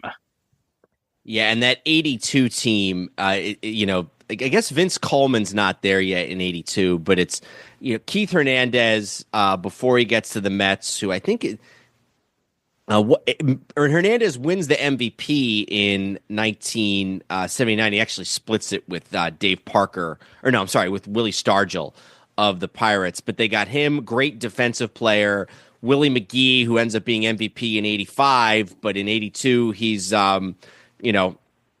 he's a base runner. Lonnie Smith, 68 stolen bases. Ozzie Smith, a Gold Glover. So like you said, defense, base running, on base, type of things. This is from a book by Peter Goldenbach, which is about it's called The Spirit of St. Louis, which is a history of both the Cardinals and the St. Louis Browns. And this is Whitey Herzog when he first gets to the team. He's hired by Gussie Busch, the longtime manager of the Cardinals. He says, "I've never seen such a bunch of misfits. Nobody would run out a ball. Nobody in the bullpen wanted the ball. We had guys on drugs and another guy who sneaked off into the tunnel between innings so he could take a hit of vodka. A couple of weeks after he started, the owner asks him about the team. He says, 'Well, Chief, you got a bunch of prima donnas, overpaid SOBs who ain't never going to win a GD thing. You got a bunch of mean people, some sorry human beings. It's the first time I've ever been scared to walk through my own clubhouse. We got drug problems, we got ego problems, and we ain't ever going anywhere.'" And so they actually make Herzog, he's the GM also, and in 1980, he turns the team over. He leaves as manager. He turns the team over to a guy named Red Shandis, who had been the manager of the Cardinals in the late 60s when they won the World Series in 1967 and made it in 68. He makes all these trades. In fact, we actually talked a little bit about this, Jay Daniel, when he did his Suds series book about the 1982 season, which is the year the Cardinals won it, and we interviewed him about a year ago about his book, and we also did an episode a couple years ago about the 40-year anniversary of 1982 in sports. So we've done a lot about this Cardinal championship team of 1982, but he actually before the 82 season, he actually trades for a Hall of Fame closer, two Hall of Fame closers, Raleigh Fingers and Bruce Sutter. He trades for Fingers first, but then once he has Sutter, he realizes he doesn't need both, so he actually flips Fingers to the Milwaukee Brewers for more players, and then ends up going up against Fingers in the 82 World Series. Trades for Ted Simmons, who's a trades away Ted Simmons, another Hall of Famer, because Simmons' agents calls Herzog to tell him that his client would not be happy playing first base after he's traded for Darryl Porter, who had been his catcher in Kansas City, brings Porter in to catch in St. Louis. And so he actually, this is interesting, he trades away a Hall of Fame catcher, Ted Simmons, a Hall of Fame closer, Raleigh Fingers, and Pete Vukovich, a pitcher who ends up winning the Cy Young Award for Milwaukee in 1982, trades away all those guys and still ends up winning the World Series in 1982. That's one of those things. It's like, you better win the World Series. Yeah, exactly. If you're going to trade away all those guys, the only way your head doesn't roll is if you win the World Series. Yeah, and I think it might actually I'm just trying to get this straight here. So I might be wrong about Fingers. So Fingers, okay, so it's actually before the 81 season that he makes this trade. So they don't win it right away, but that is the trade. He trades away Fingers, Vukovich, and Simmons all to the Milwaukee Brewers, and then Fingers spends the rest of his career basically with Milwaukee. He'd been in San Diego the year before. So yeah, that kind of thing. They just narrowly miss out in 85, another championship in the Don Denkinger game. Don Denkinger, who we talked about on In Memoriam a couple of years back as well. And I think Herzog for the rest of his life basically sort of blamed Denkinger for losing that World Series. And at some point, and I'm going to check out our previous In Memoriam on Denkinger, but at some point in Game 7, Don Denkinger goes out to Whitey Herzog and says, or Herzog comes out to Denkinger and said, if you hadn't blown this call, we wouldn't be here tonight. And Denkinger says to him, well, if your team wasn't hitting 140 in the World Series, we wouldn't be here tonight either. So, I remember that line. So, but a great manager, basically turned around two Missouri baseball teams. Yeah. And have you seen the thing with Marv Albert because Herzog wanted to be named president of the National League? No, I didn't see this. So this is Wikipedia, but I think it's right. So Herzog expressed an interest in becoming president of the National League when that job opened in 1986. The role eventually went to Yale University president A. Bartlett Giamatti, who also became commissioner of baseball in 1989. Nationally televised interview on NBC, Marv Albert asked Herzog if he would be interested in the now open job as the president of Yale. And Herzog said, "Well, you're trying to be funny now, Marv. I don't think that's funny at all." So he got mad at Marv Albert for making that joke. But yeah, and this is backed up. There's a Sports Illustrated article on this too. So that happened. So. Yeah, I mean, Wikipedia is usually pretty good with it, but figured I would preface it at least a little bit so as not to sully the good name of Whitey Herzog. Whitey Herzog, yes. All right, so I'm up next, and we're going to talk about Carl Erskine, who was born in 1926 and died on April 16th. Considered the last surviving member of the Boys of Summer Brooklyn Dodger teams of the 1950s, Erskine played his entire career with the Dodgers. He threw 2 no-hitters as a Dodger and set a record for strikeouts in a World Series game with 14 in Game 3 of the 1953 series. He was an All-Star in 1954 and a member of the Dodgers' 1955 World Championship team. We've talked before on this podcast about how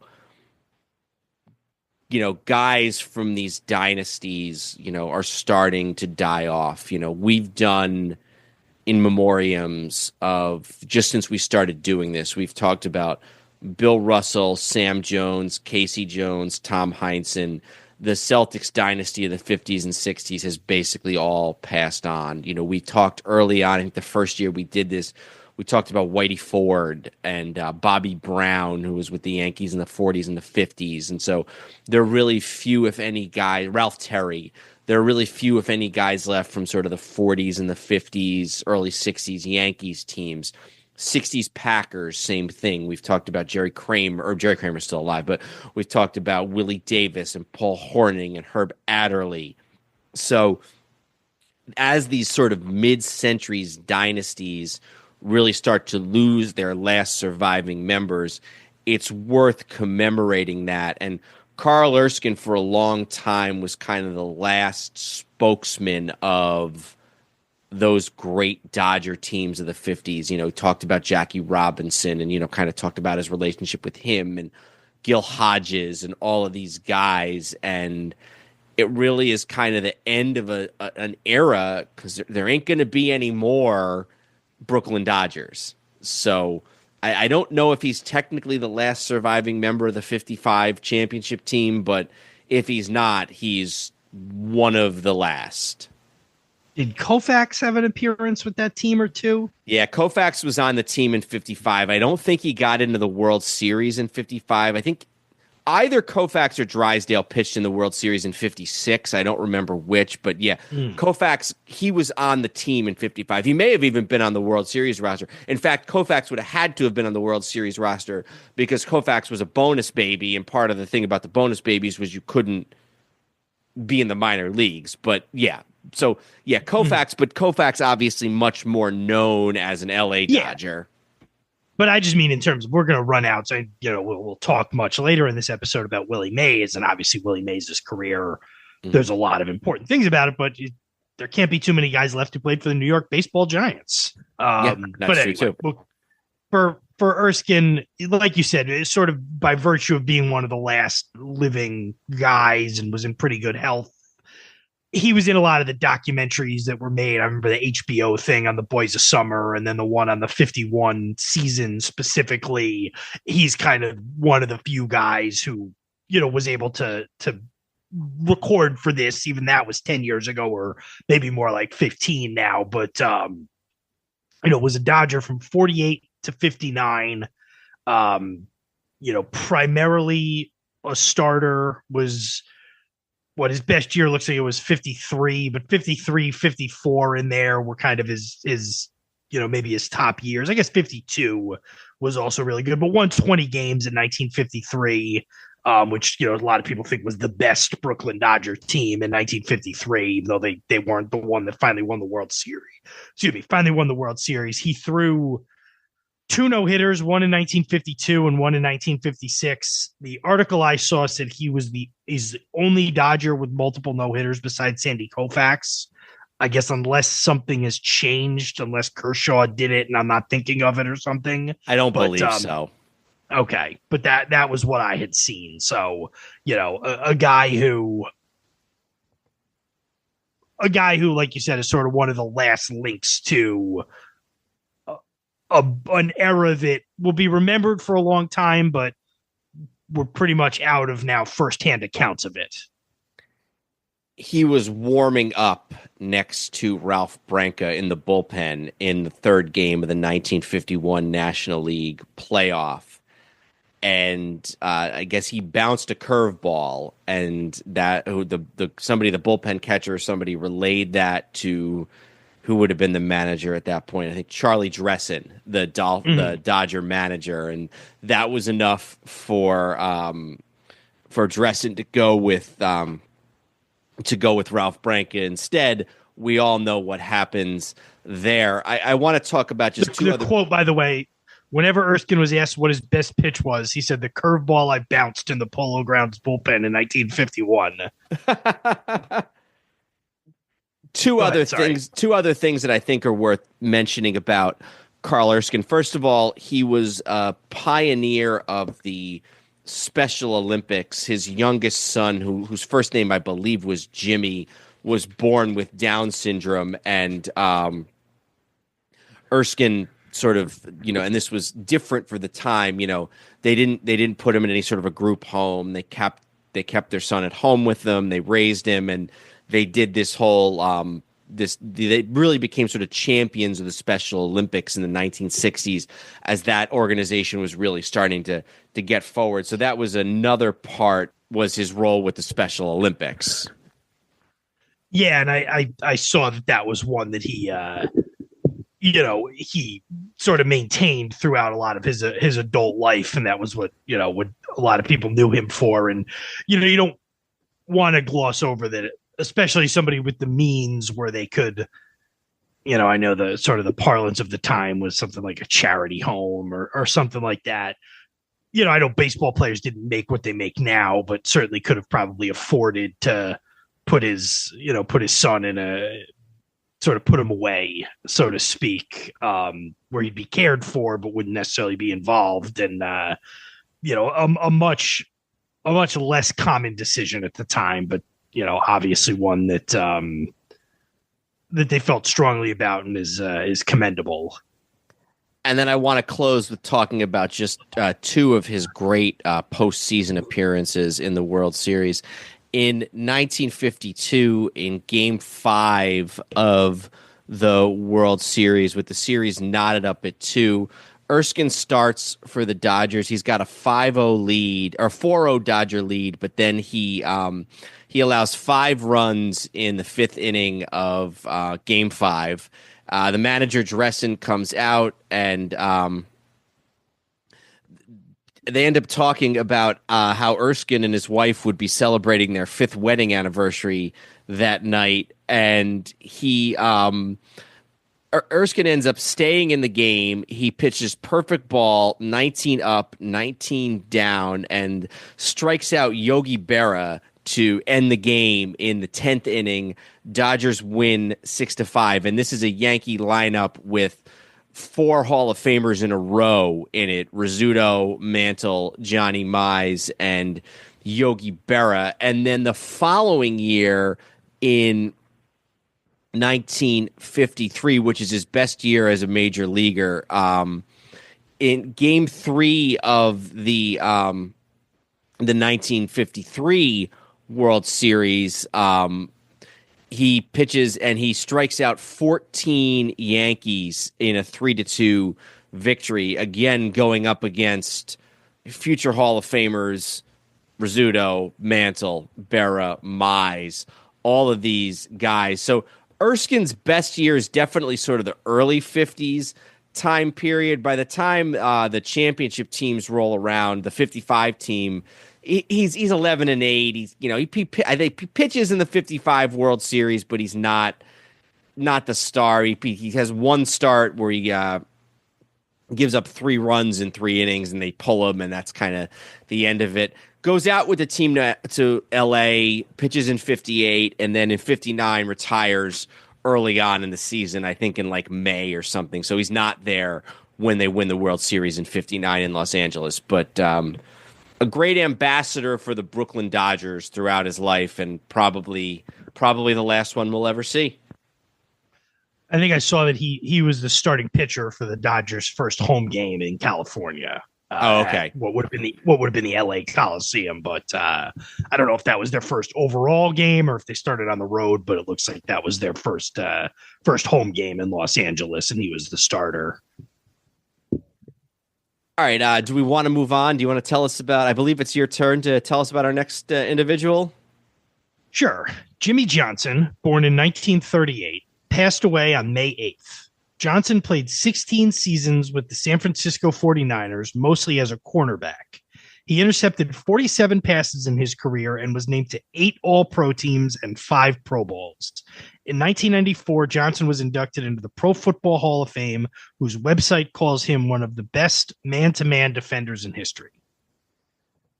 First of all, it's rare that you and I do a football one on our own here, because it seems like most of our guests are people who want to talk about recently passed away football players. So this is a little bit of a different thing. First of all, I didn't realize this, but did you know that Jimmy Johnson's brother was Rafer Johnson, the great decathlon athlete from the 60 Olympics, I think? I didn't know that until I was researching this. And did we do an in memoriam in 2020? Was that our first year? That was our first year. We did. Yeah. I feel like I remember that name, but I did not know that until just now.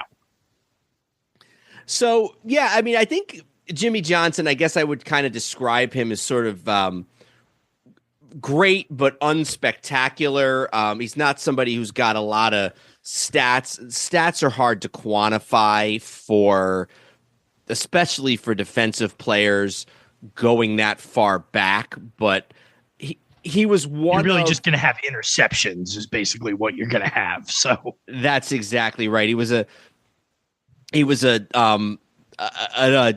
multi-sport star at UCLA, like his brother, a track and field star, as well as a football star. He gets drafted by the 49ers in the early 60s and signs with them over the San Diego Chargers of the AFL. He starts off as a defensive back in 61, but then in 62 they actually move him to offense, where he has a pretty good year, 34 receptions, 627 receiving yards, and four touchdowns. He's named All-Pro a number of times. He's really considered a great cover cornerback, as we said in the introduction. He says, "I'm a defensive-minded back first. My job is to keep the receiver from catching the ball. I don't start thinking about interceptions until I'm sure the receiver can't get the ball. Some cornerbacks are always thinking about interceptions, and that can get you in trouble when they play the ball instead of the man." And John Brody, who's his teammate, says he doesn't get too much publicity because the opposition avoids him as much as possible. And the only reason he doesn't lead the league in interceptions each year is because he doesn't get the chance. You hear that throughout the years about cornerbacks, which is some of the best ones are the ones that the quarterbacks just avoid them altogether. Yeah, and the quote I see here from Pro Football Hall of Fame president Jim Porter, once he settled in at left cornerback, he flourished. The notion that a lockdown cornerback could cut the field in half for the opposition was true with Jimmy.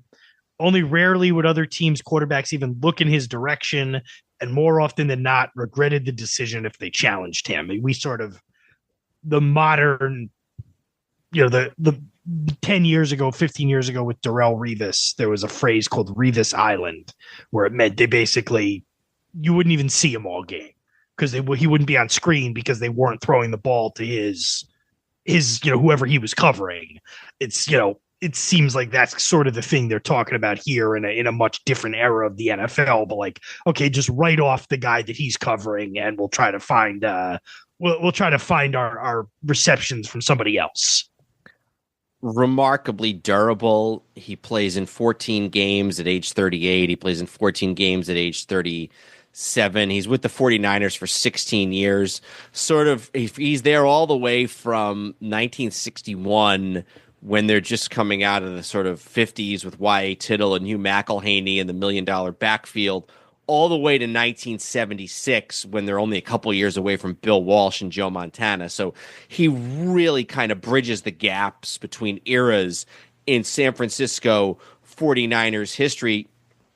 We talked about this previously.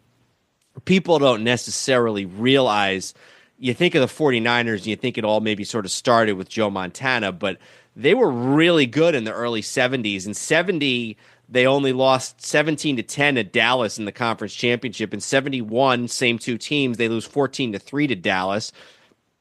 And then they've actually played Dallas again in 72 and lose 28-30, although that's in the division round. So you don't hear a lot about those great 49er teams of the 70s because they always came up just short. But a really, really good 49er teams of the early 1970s. Yeah, and I think we talked about this maybe when somebody else from that era of 49ers passed away. And it was like, some of this is just, TV availability and, what's available in clips and stuff like that. But like, you tend to think 49er history began as Dwight Clark was coming down with the ball in 1981 or I guess early 82. But, like you said, they had some really, really good teams in the mid to late the early 70s that just couldn't get past the Cowboys any of those years. He was the team leader in games played until Jerry Rice. He was the team leader in interceptions until Ronnie Lott.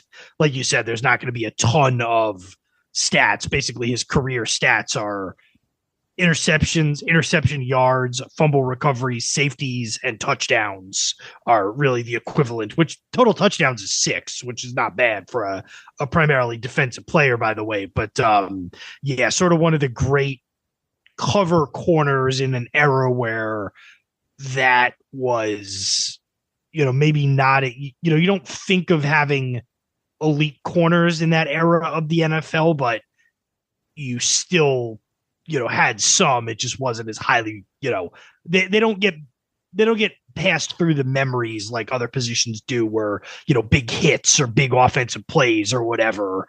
A corner, it's almost like an offensive lineman where it's like, if you don't have to think about him, that means he's doing a really good thing usually. It was Dave Wilcox, the Hall of Fame 49ers linebacker from the same time period that we talked about this year. And this year it's Jimmy Johnson. It's good when a team. It's good when we're able to draw attention to eras of a team that you might not otherwise talk about. It's funny because in some ways, I don't know, the one that immediately comes to mind is like the 95 Mariners. Not a favorite topic of Yankee fans, but those 90s Mariners teams everybody talks about, even though the best they ever did was make it to the ALCS. If the Mariners had spent the last 20 years winning World Series, nobody would talk about those 90s teams probably. It's kind of the same thing with the 49ers. It's almost better for the legacy of an era if a lot of great things don't come afterwards. But for the Niners, they did, mostly with Joe Montana and Bill Walsh, and then periodically after that. So it's important not to forget, like you said, that those early 70s teams were pretty good and damn close to a Super Bowl a couple of times. Absolutely, yeah. Okay, moving right along here, we have another Pro Football Hall of Famer who passed away this year, and we're going to take a couple minutes to talk about Jim Otto, who was born in 1938 and died on May 19th.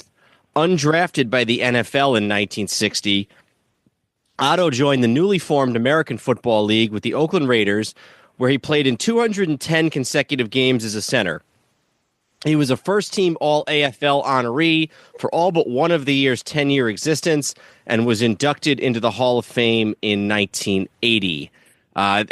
This is Dan. I'm without Andrew for this segment, unfortunately, but I am very glad and pleased to be joined by our Sports History Network colleague, Bob Swick of the Gridiron Greats magazine and the Gridiron Greats magazine podcast. He joined us last year and is back again. Bob, thanks again for doing this. Dan, thanks for having me again. So, Jim Otto, kind of Mr. AFL in a lot of ways, right? Most definitely. He's just so represents the American Football League from 60 to 69. And again, that's my era for football growing up in the 60s.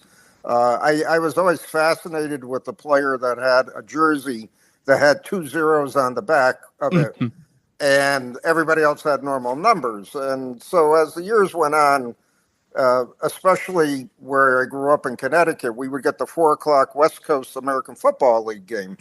And inevitably, the Raiders would be playing probably every other week or so. We'd pick them up. And I got to see a lot of Oakland Raider football over the years and seeing a lot of Otto playing in his prime. 2 points that you mentioned, which I think are just so pure as far as football was concerned at that time. He started 210 straight games. Think about that. 210 straight games. And he played for 15 seasons. And he always had a running quote that Al Davis told him, that no Raider who goes down gets out. In other words, if you're injured, you're playing through your injury and that's it. And Otto always felt that he was going to be replaced if he ever got injured and he had to get off the field.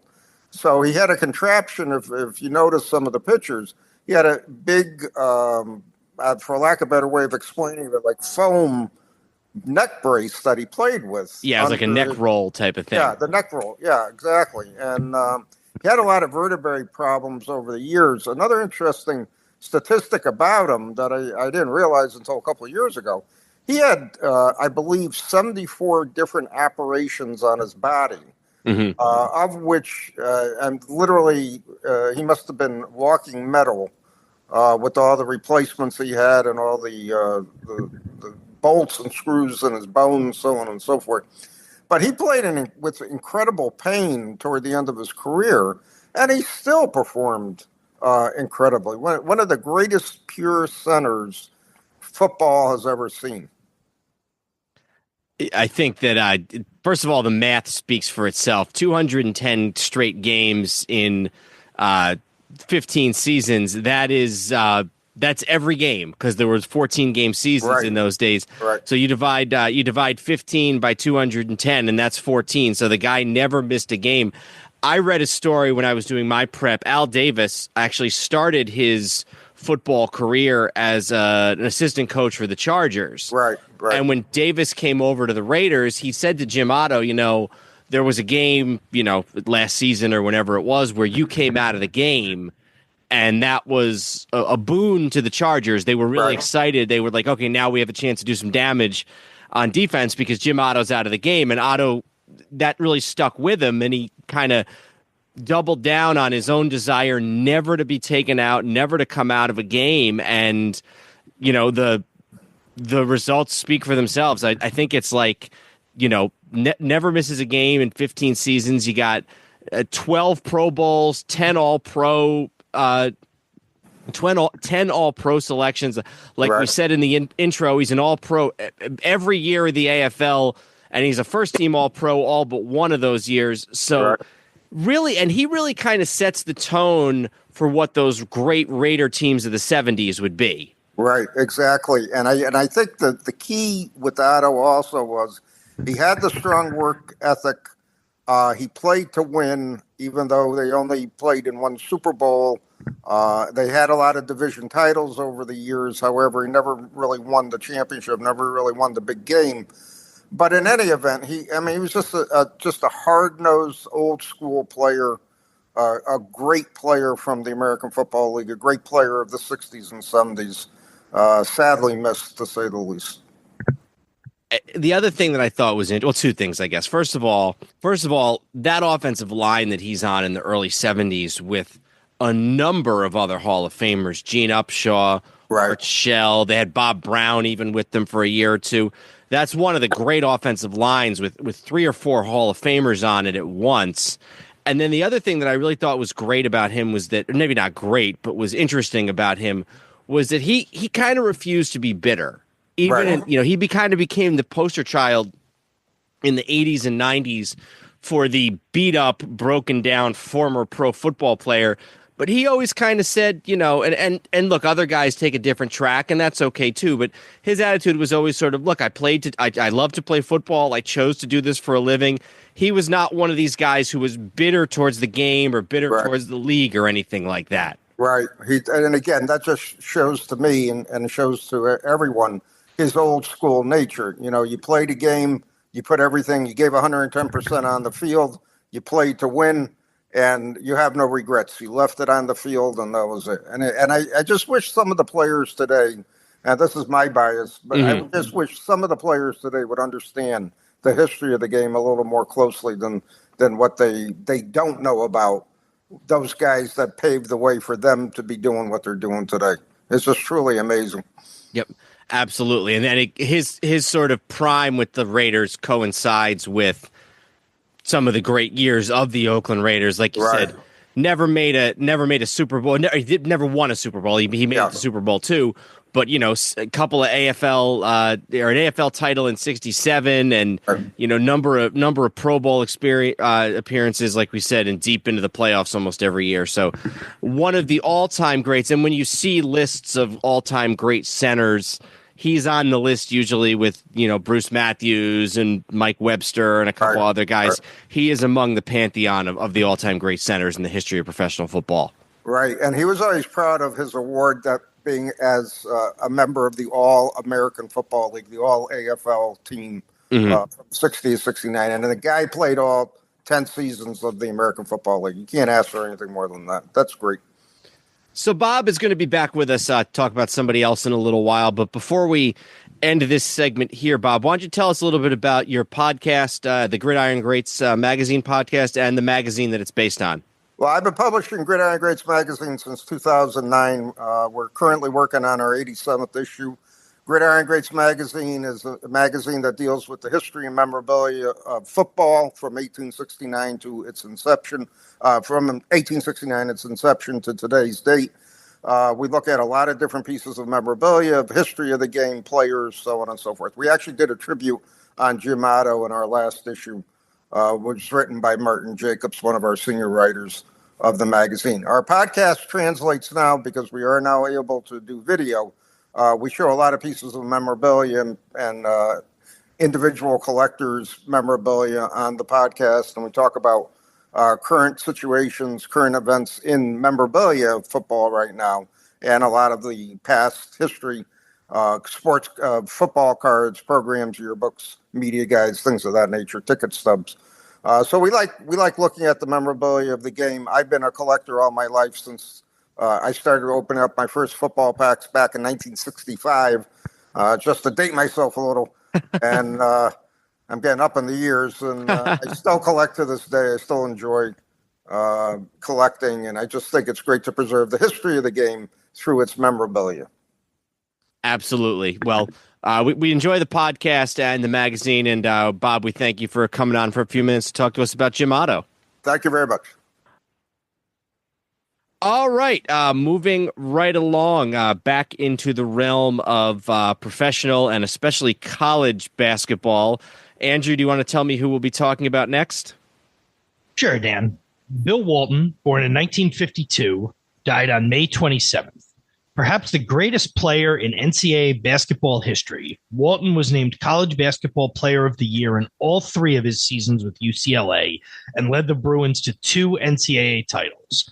Although his NBA career was marred by injuries, he won an NBA title and a Finals MVP award with the Portland Trail Blazers in 1977 and was named the NBA MVP in 1978. In 1985-1986, a rejuvenated Walton joined the Boston Celtics and played in 80 games for the eventual world champions. He was named the 6th Man of the Year. And I want to welcome to the podcast Zachary Draves, who's going to talk to us a little bit about Bill Walton. Zach, thanks for joining us today. Thank you, Daniel and Andrew. Great to be here.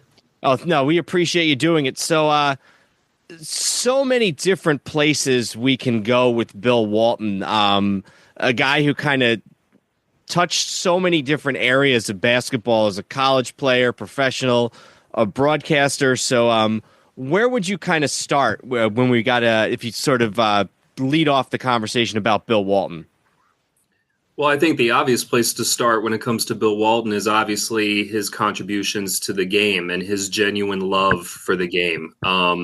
Whether it was on the court, whether it was as a broadcaster, he had a genuine affection for the game of basketball. He often would say that the game was a celebration of life, and he was very sort of majestic about that in terms of just how he described his passion and love for the game and the artistry of the game and, the excitement that the game brought. And, he was certainly one of those guys who just was unlike any other player that came about, when he first came onto the scene with UCLA as they were in the midst of their dynasty run, which he helped to enhance.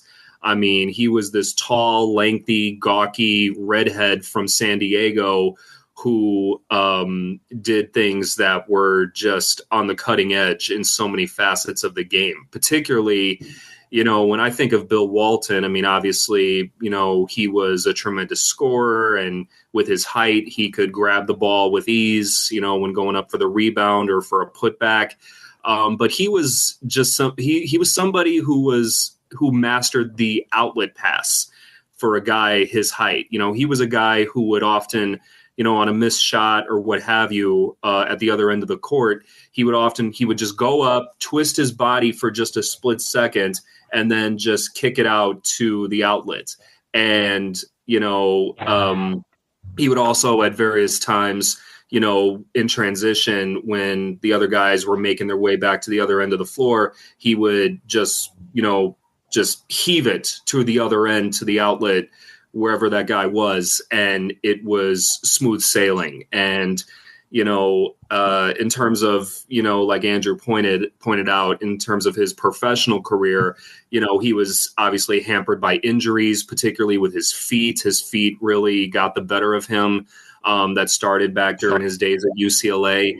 But his professional career, won an NBA championship with that legendary 77 Portland Trailblazers team that just came out of nowhere and won the championship. And then finds his way to Boston and plays with Larry Bird and Robert Parrish and Kevin McHale and those guys, and, wins a championship to close out his career, winning Sixth Man of the Year, no less. And then one thing that was interesting about Bill Walton was he actually, in the late 70s, after his time had ended at Portland, he ended up playing for a brief period he was selected to join the San Diego Clippers in 1979. So he got to play for his hometown and was selected by his hometown team nonetheless. So, and then as a broadcaster, he was just fun. He was energetic. He was sort of, in terms of him being a broadcaster, Bill Walton was to basketball what Harry Carey was to baseball to a certain degree. Like, he was a fan before he was a broadcaster. And that just spoke to, again, his genuine love and passion for the game.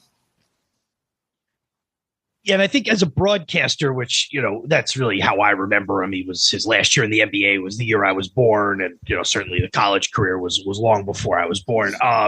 I remember him as a broadcaster, and he had his detractors and he had his supporters. But the one thing you could say is he had his own point of view, and you were never, if he was calling a game, you were always very aware of it.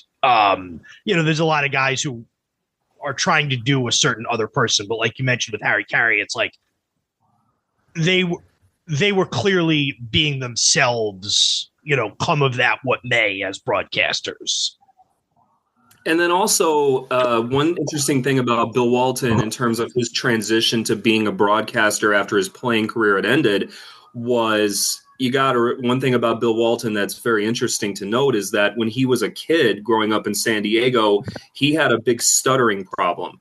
And he found a mentor in the legendary sports broadcaster Marty Glickman, a former Olympian turned broadcaster Marty Glickman, who helped him and coached him into being an effective broadcaster. And there are stories about Bill Walton a half hour before the game was to go live, whether he was with NBC or CBS or ESPN and so forth, he would practice what he was going to say, during a half hour just before the game was to go live. And he was, going to give his take on what to expect and so forth.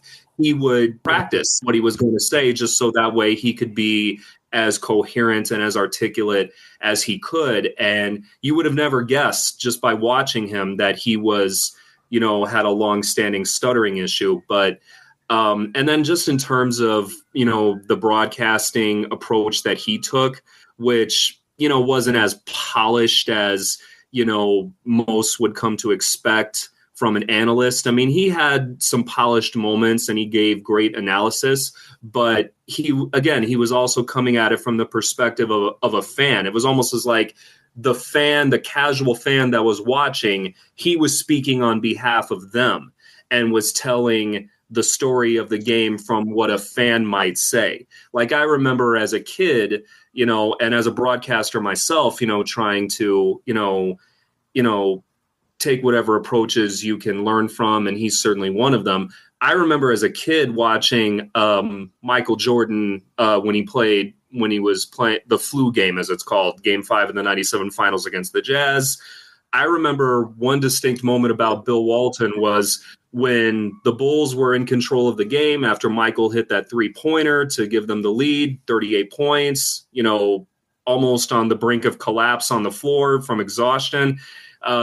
I remember the Bulls got the ball back after the Jazz scored, and the Bulls were moving it up the floor, and the clock was running, and Bill Walton was calling out Karl Malone and saying, you got to foul, Karl Malone, what are you doing? You got to foul. He was like coming at it from the perspective of a fan, or if he was coaching. And so that's what made Bill Walton just such a unique presence on so many fronts.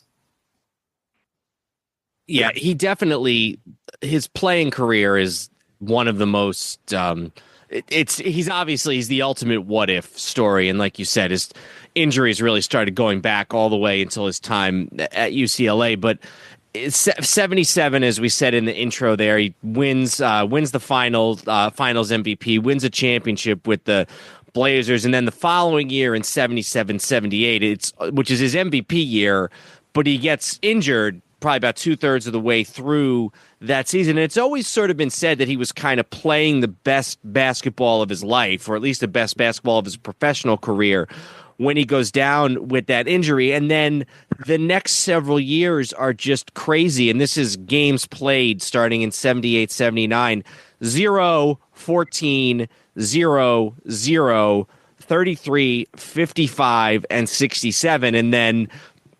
And that's in 84-85 with the Clippers, and he really wants to go to a contender. And as I've heard the story, he reaches out to the Lakers and the Celtics, who were really the only two contenders at the time. And, Riley didn't want to take a chance on him, but Red Auerbach and the Celtics did. And he goes to the Celtics, and he has this magical year where he rejuvenates his playing career, and he always credited Larry Bird and the rest of the Celtics with sort of saving his life from a basketball point of view. The guy has this one last great season on one of the great single-season NBA teams of all time, and then the following year he gets injured again, and he's got more aborted comebacks and everything. But people talk about UCLA, they talk about the Blazers, but you have to also talk about that one single season that he has with the Celtics. And this is not, and I'm trying to think of a good example of a player who sort of came back after years off and had one more full season. He not only has a full season, he has an award-winning season on one of the great single-season NBA teams of all time. Oh, no question. And, it was a case of him being broken but not beaten. He was, again, just somebody who had a genuine love for the game and didn't want to go out, almost like he didn't want to finish his career on the injured list, didn't want to go out, didn't want to let his problems with his feet get the better of him and not at least go out with one more hurrah. And what better way to go out than, as you said, Daniel, being part of that great Celtics team of 1986 with Larry Bird and Kevin McHale and Robert Parrish and Dennis Johnson and all those guys. And, you know, he was that cheerleader on the sideline. You know, when he played for the time he could play, he contributed as best he could and contributed immensely, you know, obviously winning the Sixth Man Award during that stretch. And he was also the biggest cheerleader on the bench, you know, when he wasn't playing. You know, I distinctly remember the game it was the 87, 87 playoffs against Detroit when Isaiah Thomas inbounded the ball at the Boston Garden. Larry Bird steals it, finds Dennis Johnson, who lays it up with the right hand on the left-handed side, goes in, 1 second left in the game. Dramatic moment. The first person that you see on the sideline just going berserk and, you know, just expressing just sheer joy and glee at the moment was Bill Walton. And again, it just speaks to, you know, it just speaks to him and, you know, his true love and passion for the game. Absolutely. Well, Zach, thanks for joining us here for a few minutes to talk about Bill Walton. Why don't you tell folks for a minute or two here about yourself and where they can find you? Because unlike the rest of us and most of the guests you've heard on this Sports History Network in Memoriam special, you actually do this for a living, unlike the rest of us who just sort of fool around with it. So tell us a little bit about yourself. Well, I, you know, do a bunch of different things. I work in academia and I also work in sports media. I write for outlets like SB Nation Swish Appeal, where I cover women's basketball, beat writer for the Chicago Sky and the WNBA, beat writer for the Iowa Hawkeyes. Also wrote for Sports Illustrated, writing about old school NBA stories. So fitting when talking about Bill Walton. Also some Illinois football, men's basketball, and Kansas State football and men's basketball as well. And then I've written for other outlets like Team MBS Media, where I looked into like talking about the intersection of sport and society, social issues, politics, and giving my take on that, which is fitting for Bill Walton, because Bill Walton, what people need to remember about him also was that he was a genuine activist during his heyday at UCLA. Got arrested at an anti-Vietnam War protest, which invoked the ire of the legendary John Wooden, who had to bail him out of jail. And they got into a disagreement over their stance on certain political and social issues. And, you know, it met the moment in that way. And then I've also written for MTV News, The Source, Hip Hop Magazine. And then I also work at Augustana College in Rock Island, Illinois, Eastern Iowa, Illinois Community College in Davenport, where I teach a course on sociology, an intro to sociology course with a focus on the sociology of sport. So talking about like sport from a societal perspective. So yeah, I'm just out there grinding, doing my thing. And then, you know, just wanting to continue to maintain a strong presence both in sports media and in academia, with a strong focus on sports. Great. Well, Zachary will be back with us in a couple minutes here to talk about somebody else. But thanks so much for doing this with us. Thank you. All right, this is Andrew again, and Dan had to take a cool down breather after that heated exchange on the last one. But we will press on, just myself and our next guest, Jeremy McFarland, who is here to talk to us about Larry Allen, who was born in 1971 and passed away on June 2nd. Allen began his career with the Dallas Cowboys in 1994, and a year later made his first Pro Bowl while starting at right guard for the Super Bowl 30 champions. He was named first-team All-Pro for 6 consecutive seasons from 1996 to 2001. Allen was inducted into the Pro Football Hall of Fame in 2013. And as I said, we are joined by Jeremy McFarland. And Jeremy, I guess I'll let you kick it off with your thoughts about Larry Allen. I wanted Larry, Andrew, because I grew up, a Broncos fan, but my uncle was a big Cowboys fan, been for years. So we would watch games at his house for Thanksgiving, and they would always play on Thanksgiving. I remember the Super Bowl, and I remember Super Bowl 30. I remember that one. That was an amazing game. Well, the Cowboys pretty much dominated the Super Bowls then. But he always, you never really pay attention to the guys up front, but he always brought a lot of attention. And I was watching some of the highlights that he had over the years, and it's amazing that a guy who was, according to the site I'm looking at right now, was 325 pounds. 300. He could bench 700 pounds. I watched that guy bench 680 pounds on the video I was watching. He did it like 20 times. It was insane what this guy could do. He was tall, but the way that he is known for is not only because guys like John Randall, who played for the Vikings, and I remember him playing. He did.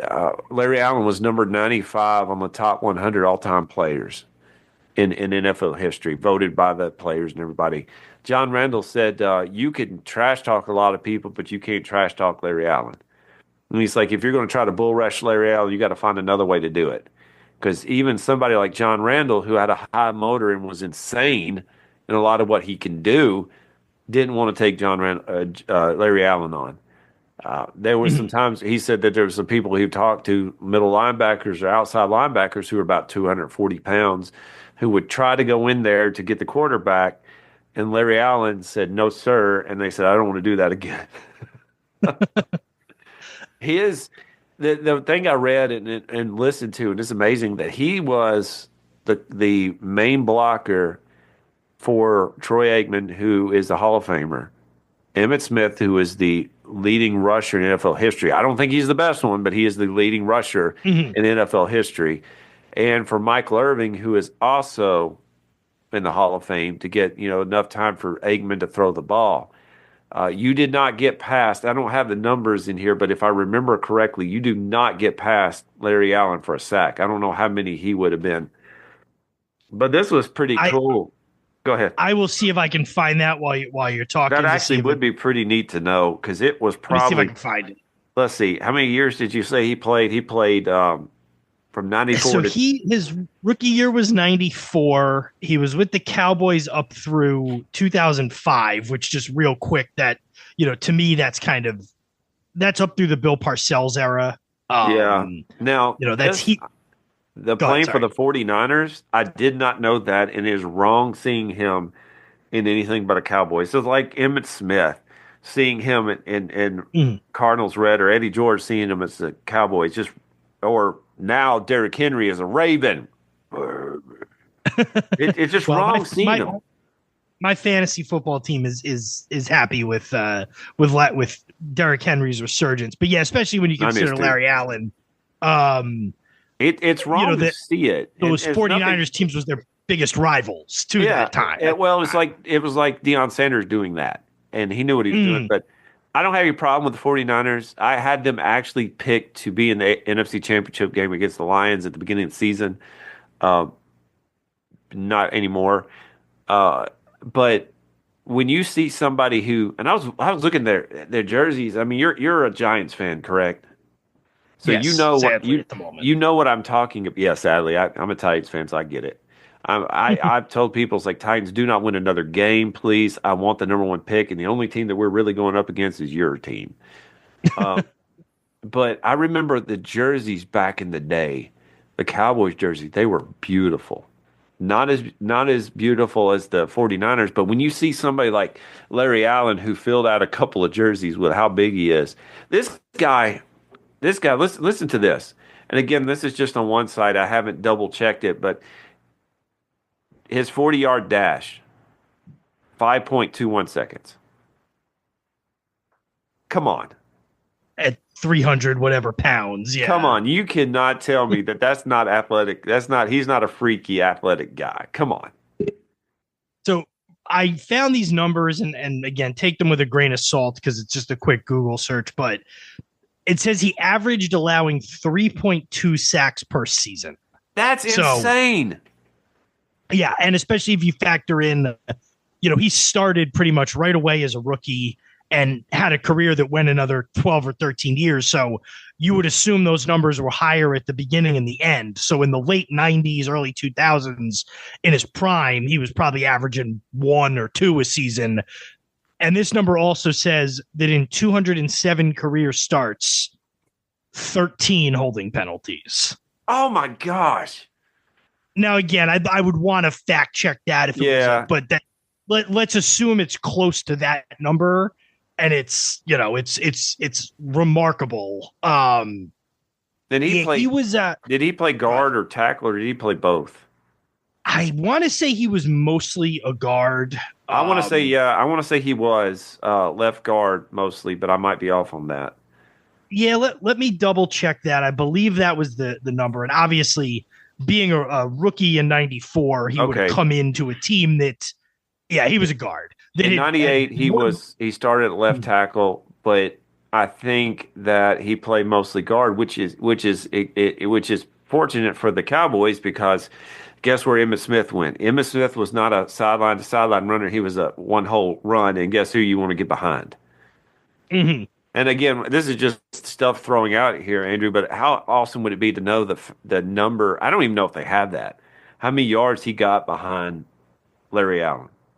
Yeah, if that's a number that's knowable, it's probably not one I'm going to be able to pull up, quickly while we're on here. But it was always weird to see him, years. And obviously, he wasn't on the first 2 teams. In my head, I kind of tend to think that he was on those first 2, 92, 93 Cowboy teams.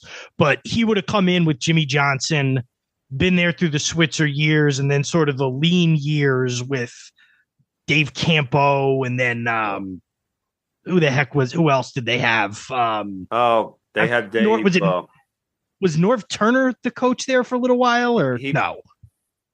I think he might have been after Bill Parcells.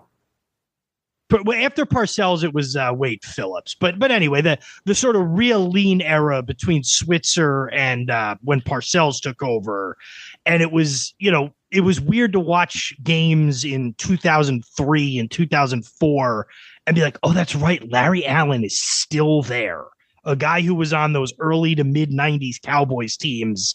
And Larry Allen is still there, still starting, still playing at a high level. Just the longevity is all right. The longevity on its own is remarkable. And then when you factor in the guys he was charged with protecting, even more so. All right. So you want to know how good he was? All right. I'm looking this up. Again, this is not fact check, but this is a quick Google search. Barry Switzer. That's where he won his Super Bowl, with Barry Switzer. Mm-hmm. Chan Gailey. That's who I was thinking missing, yeah. Dave Campo and Bill Parcells. And then I guess his coaches in San Francisco probably would have been like Mike Nolan and whatever. I mean, that was obviously the very end of his career. But, one of the, it's a little bit, some of these in memoriams like that we've done, we talk about guys who, the nature of what we're doing here, talking about guys who've passed away. A lot of times we're talking about the last guys or some of the last guys on these great dynasties. Like we just earlier in the show, we talked about Andy Russell, who was on the Steelers teams, and he's certainly not the last one, but we talked to George Bozica about a couple of guys from the Browns in the 50s who they're really the last one still alive we're going to talk about. Dan and I talked about Carl Erskine, who's really the last remaining Brooklyn Dodger Boys of Summer guy. Here we are talking about one of the first guys to pass away from those mid-90s Cowboys teams. Obviously, he was in his early 50s when he passed away, so way too young, but really, maybe this is not necessary, and I'm not, just tell me, okay, I just read that, and I'm going to leave that question alone. I would be interested to see, he retired, and I got to meet Bruce Matthews. It's a highlight. Yeah. Bruce Matthews is probably the greatest offensive lineman to ever play, and I would put him up, maybe not with Larry Allen in ability, but just longevity, okay? When he was walking, you heard every bone in his body pop, and it was looking painful. A guy, as big as Larry Allen. I didn't do a lot of research after his playing game days because I think that's almost probably not something I want to do. But I'm wondering because a lot of guys like Brad Hopkins lost a lot of weight. I wonder if he did that. Do you know if he did or not? I don't know that. My inclination is that I don't believe he did. I see a picture of him from when he got into the Hall of Fame, which was, 10 years or so ago now, but he still seemed to be pretty big. And again, we don't really know. A football player dying at that age is not unheard of by any means. And like I said, for all I know, he could have been sick or something like that. But it's weird to talk, with all due respect, when we talk about the early 50s Browns, I didn't live that. Most of that took place before my parents. To be talking about key players of a team that I remember, and I remember, because I was rooting against them as a kid, but, that I remember a key player of that team passing away, it's just kind of weird in the context of, for example, on the list I have here, the guy right after Larry Allen on our list of this episode chronologically, the next three guys were born in 1940, 1938, and 1931. And we're talking about Larry Allen, who was born in 1971, passing away. So, he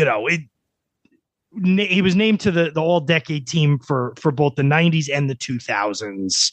One of those guys who, again, there's no stats to point to specifically as an offensive lineman, but you kind of have to look at what their peers say about them, what their teammates say about them, and sort of what people who were writing and following the game at the time say.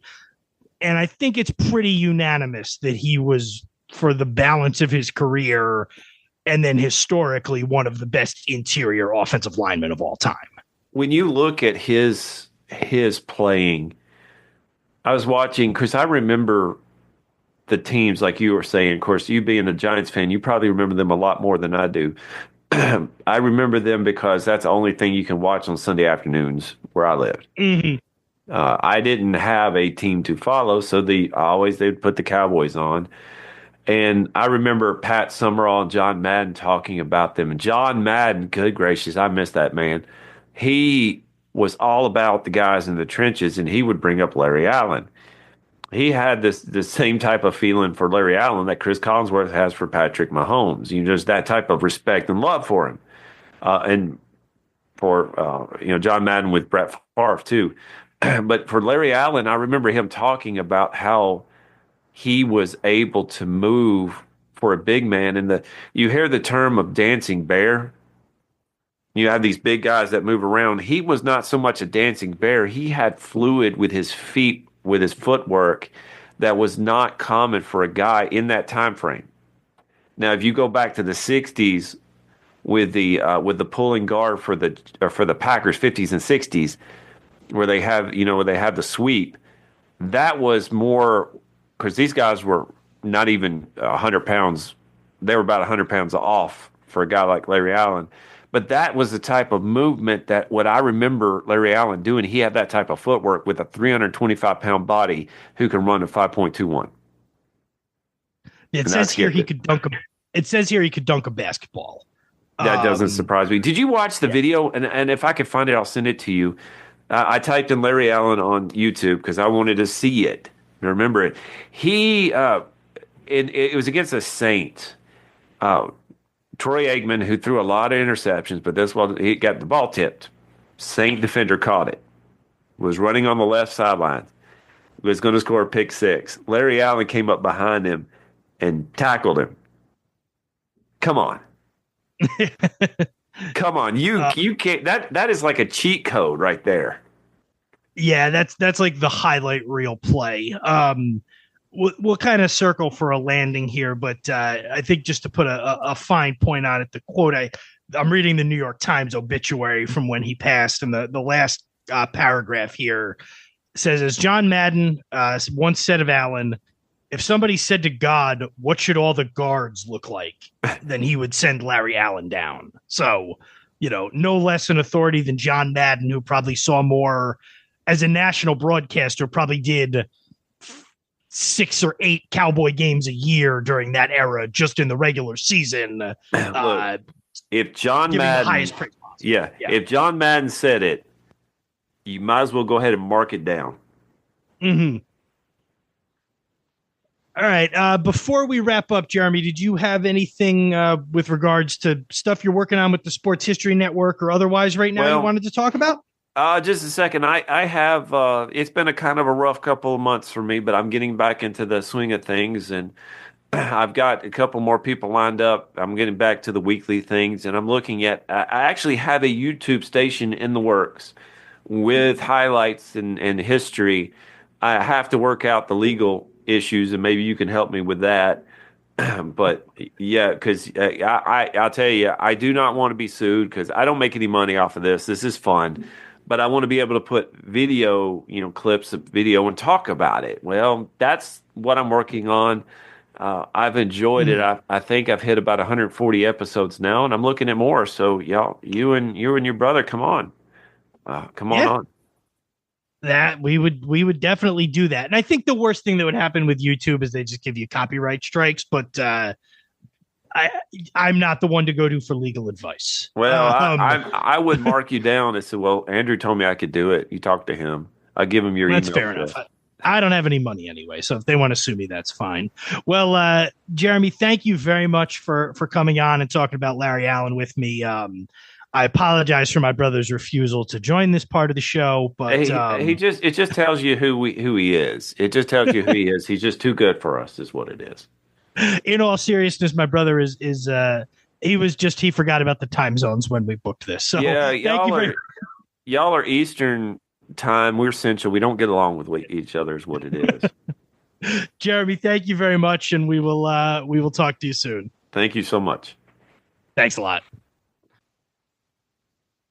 All right, back with just Andrew and me, and we're going to talk about Chet Walker, who was born in 1940 and died on June 8th. Walker played 13 years in the NBA with the 76ers and Bulls. He was named to 7 All-Star teams. In 1967, he starred for the world champion Sixers team, who won 69 regular season games, considered one of the greatest single-season teams in NBA history. Walker was inducted into the Basketball Hall of Fame in 2012. Yeah, and before we get to any of his pro career, one of the thing I found the most interesting about Chet Walker as I was doing the research for this, so he was an All-American in 2 straight years at Bradley College. And the interesting story was he was essentially either kidnapped or hijacked not legally, but he had basically committed to Bradley, and he had decided he was going to go to Nebraska, and he was going to basically sign with Nebraska. Let me see if I get the exact details on this, but let's see. So here's the generally accepted version of what happened that day. Walker had chosen the University of Nebraska over Bradley, and he told Nebraska officials he was going to school there. When Bradley assistant Joe Stowell got wind of this late summer 1958, he drove to Chicago and picked up disabled high school coach Jim Brown, who knew the Walker family. They drove to Walker's home and tried to convince Walker's mother that he was better off at Bradley. Regina told the men she'd given her word to Nebraska and wouldn't go back on it. Coaches drove back to Chicago. They came back with well-known African-American disc jockey Al Benson. Benson told Walker he could drop him off in Chicago to catch his plane to Nebraska. As it turned out, Walker's trunk of clothes made it to Lincoln. He was abducted to Peoria to ultimately end up signing to go to Bradley. So they kind of like misdirected him and got him to Bradley, where he signed, and the rest was Bradley college history, I guess. He actually starts his career in the early 60s. The very first 62-63, his rookie year, is the last season of the Syracuse Nationals, who soon moved to Philadelphia to become the Philadelphia 76ers, and he is a key player, one of 4 Hall of Famers in the starting lineup of that 67 Philly team, obviously led by Wilt Chamberlain, but also with Billy Cunningham and Hal Greer, in addition to Chet Walker. That 67 Philadelphia 76ers team that breaks the Eastern Conference or Eastern Division at the time hold on the of the Boston Celtics. No team had represented the Eastern Division in the NBA Finals since 1956, which was the year before Bill Russell came to the Celtics. But this 67, and that wasn't that the Philadelphia Warriors, the Tom Gola Philadelphia Warriors? I think you're right about that. I think so. I think I'd have to check on that, but I think you're right. The 67 team, they beat the Celtics in the second round of the no, I'm sorry, in the finals. It is the second round, but it's what we'd call today the conference finals. They beat the Celtics in 5. They're chanting "Boston is dead" in Philadelphia as the Sixers run them off the court in Game 5. And Chet Walker is, like I said, one of 5 Hall of Famers on that team. He was the 3rd leading scorer. He averaged 19.3 points a game and 8.1 rebounds. And so, again, an all-time great. No, it takes him quite a while to be inducted into the Hall of Fame. I think he doesn't get in until 2012. Yeah, he's not inducted into the Hall of Fame until 2012, but a leading player on one of the great single-season NBA teams in history. And then a couple years later, as the team is breaking up, he gets traded to the Bulls. And this is kind of the early days of the Chicago Bulls. It's only the 4th year they started in in the same year. 66-67 is the first year of the Chicago Bulls as an expansion team.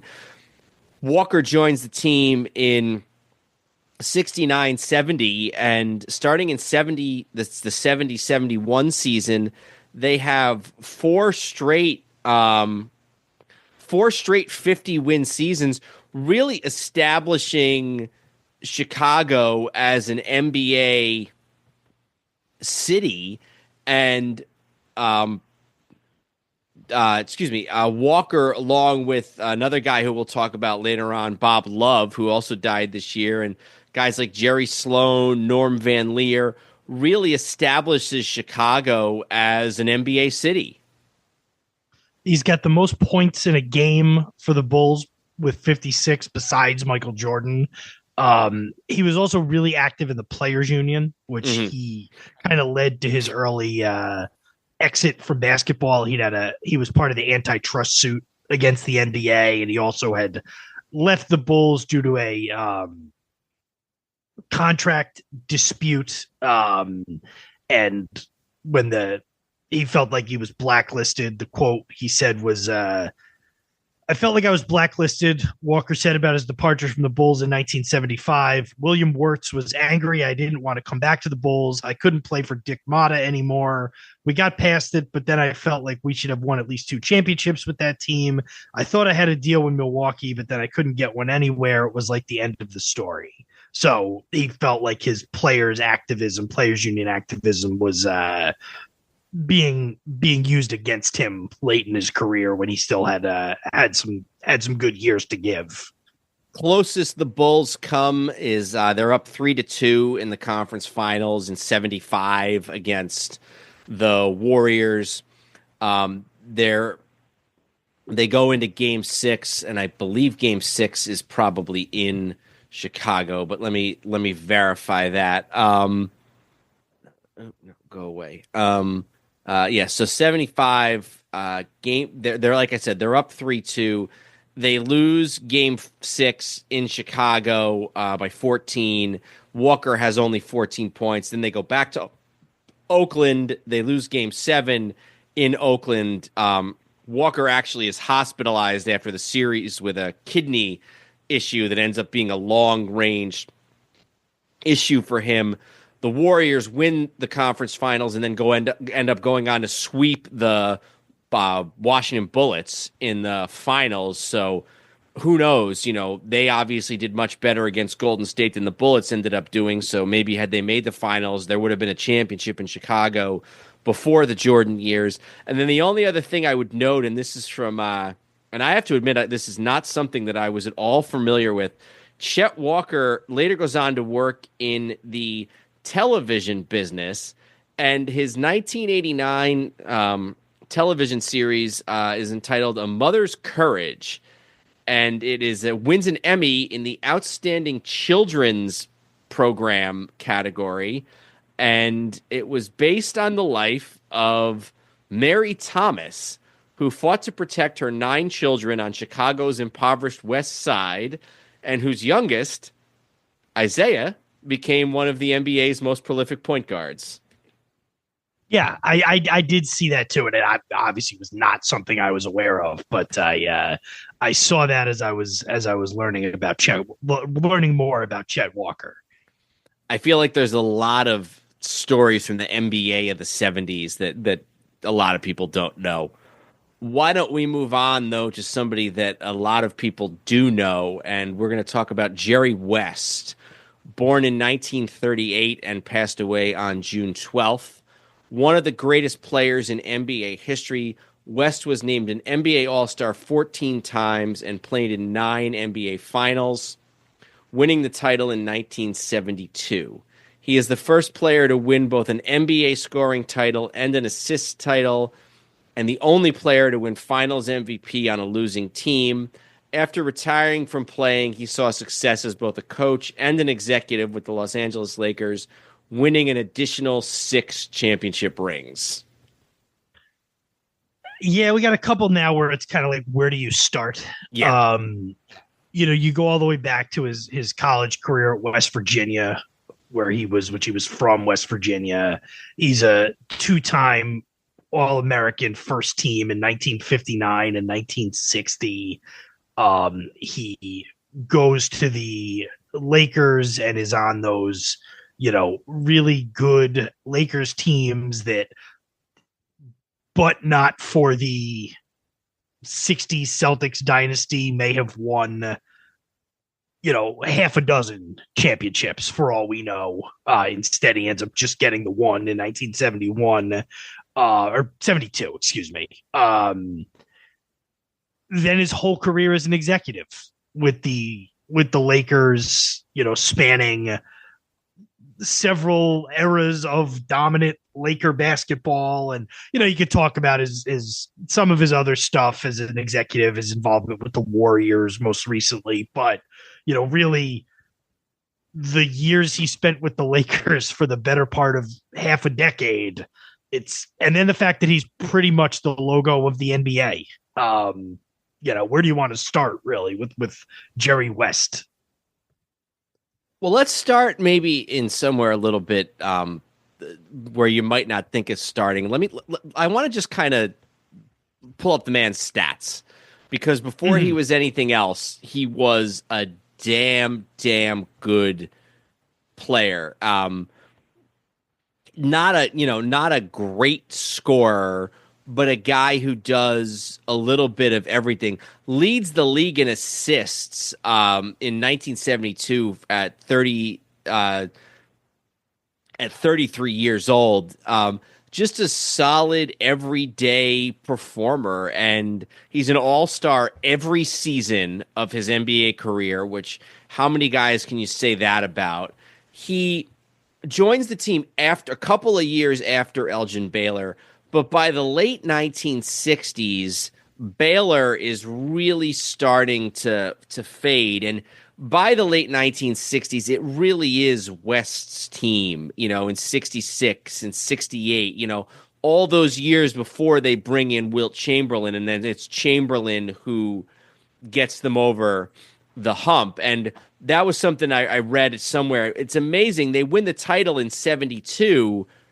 Wilt had won with the aforementioned 67 76ers, but you got guys, West has been in the league 11 years. Wilt's been in the year 12 years. They finally get past, well, they don't get past the Celtics. They actually beat the New York Knicks. And so West may be a guy who he's been lost to history as a player, maybe just a little bit because of all the guys that have came after. But and also the other thing is because he played in the era with Wilt and Russell, he never won an MVP. And that's probably he or Baylor is probably the best player never to win an MVP. And a lot of these years, he's at least his rookie year, he's number 12. I'll just give you this. His rookie year, he finishes 12th in the MVP. The next year, 5th, 3rd, 2nd, then a dip for a couple of years. And then starting in 70 again, the 69-70 season, 2nd, and then 6th as late as 1973. So that's how many second place finishes? At least 5, 1, 2, 3, 4 second place finishes, a third place finish, a bunch of fifths in there. You know, he was never the MVP, but he was never far from being the MVP either. This is from Bill Simmons' book of basketball here. So basically he says after Elgin blows out his knee in 66, it's really sort of West's teams. In 1966, he finishes 2nd in points, 4th in assists, 2nd in field goals made, 10th in field goal percentage, 1st in free throws made, 4th in free throw percentage, and 7th in minutes. And he probably would have cracked the top 3 in steals if they had kept track of those at that point. Not even Michael Jordan ever finished in the top 10 in 9 major categories. Set the record for most points per game in a playoffs in 1965, which was one of the years that they went up against Boston and lost in the finals. He always delivered when his team needed him the most, with offense, defense. Simmons also talks about how the fact that there were no all-defensive teams for most of West's career, and that really hurt him. John Havlicek later says, the guy I felt terrible for in the playoffs was Jerry West. He was so great, and he was absolutely devastated. One year coming off the court, Havlicek says, I love you, and I hope you get a championship. You deserve it as much as anybody else who had played this game. 1 year, Frank Selvey misses an open shot. Lakers would have won if it hadn't been for that. They almost win in 68. They almost win in 69. They almost win in 70 against the Knicks in the Willis Reed game. So, probably, I don't know where you want to put him. Simmons in his book puts him 8. Now, this book was written 15 years ago before guys like LeBron and Durant and some of these guys really kind of had their full career. But West probably still top 10 to 15 all time. Yeah, I would think you would have to, and again, it's so tough to compare eras, especially, 60 years apart. But, just as a player, he, is obviously I'm much more familiar with him as an executive, but just as a player, still an iconic, you're right. In the rare air of all-time great players. Just a couple other things, and this is from The Athletic. He's one of 11 players in NBA history to have 10 first-team All-NBA selections. One of only 6 players to lead the league in both scoring and assists, and the other 5 were Wilt, Tiny Archibald, LeBron, Russell Westbrook, and James Harden. We mentioned he's the only player to win a Finals MVP on a losing team. That was the first year of the Finals MVP, so maybe they were still kind of working out the kinks. And what year was that? 69. 69, okay. Yeah. He was very honest later in his life about some of the I don't know if you'd call it mental health issues, but a lot of like the anxiety that he dealt with throughout his career. One of the unfortunate things is that I think he kind of had a falling out with the Lakers late in his late in his career. At some point, I think they asked Jeannie Buss to give her like top 5 or top 10 Lakers of all time or something, and she didn't even name Jerry West. There was some sort of spite. It would have been funny if she only named guys from the Minneapolis Lakers. Vern Mickelson and I actually want to do an episode on the Minneapolis Lakers next year, but we can deal with that later. And I think he's in the Hall of Fame, Jerry West. Like, he's in as a player, an executive, and also as a he's in as a contributor, a player, and then he's also in as a member of the 1966 Olympic team that 60. Did I say 66? Yes. The 1960 men's Olympic team that won the gold medal in Rome. The only other thing I should mention, and I was sort of back and forth on whether I should mention this or not, it's unfortunate the way he was portrayed in the HBO series, The Winning Time, which, frankly, I actually really enjoyed, but they took some liberties. And one of the liberties they took was that they needed somebody to sort of be the heavy. And so they basically portrayed Jerry West as this screaming, raving, angry maniac. And a lot of people, Bob Ryan, Kareem Abdul-Jabbar, just to name two, came out and were really angry about the way he was portrayed. So if you're listening to this, Winning Time, really good show on HBO for 2 seasons, but not the best depiction or the most accurate depiction of Jerry West, who deserves to be remembered as one of the all-time great players in NBA history. Yeah, I guess one of the last quotes, he said something like, I wish I never played or worked for them in my life about the Lakers, which, just because a guy feels like that towards the end of his life is unfortunate, but it, also doesn't diminish, or you shouldn't allow that to sort of ruin your feelings about him as his contributions to that organization. Yeah, and for my money, he's probably, I would say he's the 3rd greatest Laker of all time. I put him behind Magic and Kobe, and that's it. I mean, Kareem won a bunch of MVPs, but Kareem's early career was in Milwaukee. West won a championship. Baylor never did that. Shaq, different teams. Wilt, different teams. LeBron, certainly different teams. You want to go all the way back to George Mikan, maybe, but that's so long ago. So West belongs in the top 4 or 5 greatest Lakers of all time. So we spent a lot of time on his coaching or his playing, and I know we have to move on, but spent a couple years in the mid-'70s as the coach. It was kind of a lull for the Lakers, as we talked about. Lulls for the Lakers, especially back then, were they made the playoffs every year but didn't make the finals. And then he was a scout for a couple of years and then took over as the GM before the 82-83 season. So they had already won, twice. They won in 80 and 82, but he would have been the GM for the last 3 championships of the Showtime Lakers era, 85, 87, and 88. And then he was instrumental in building the team in the late 90s with, acquiring Kobe Bryant, acquiring Shaq, drafting Kobe, building that team around them. He left at the end of the 2000 season, which would have been their 3rd straight championship. Or was that just their first championship? 2000 would have been their first one, yeah. Yeah. But obviously, the pieces were in place, even though he wasn't technically associated with the last 2 teams.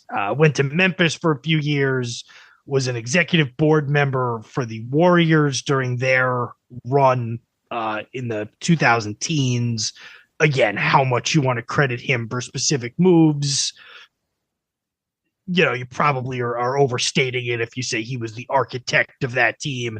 And then the last 7 or 8 years, he was involved with the Clippers. So an all-time great who deserves to be remembered as such.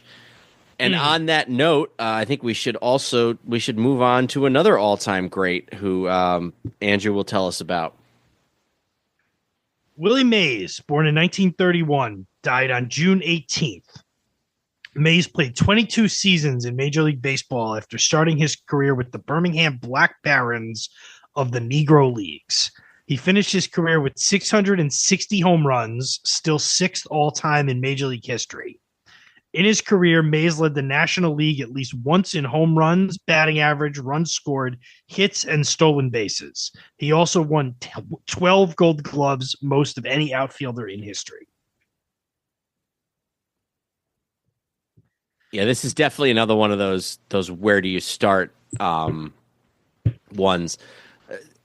When we first started this podcast, we did all-time Yankee 30-man team and an all-time New York National League 30-man team. And Willie Mays, who actually only played 5 years and then part of another season in New York, I think it was 52 or 53. 52 or 53, he barely played. One of the years he missed the entire season. One of the years he played in only a handful of games because of So 52, he only played in 34 games, and then he went into the military. And then 53, he missed the whole season because of military service.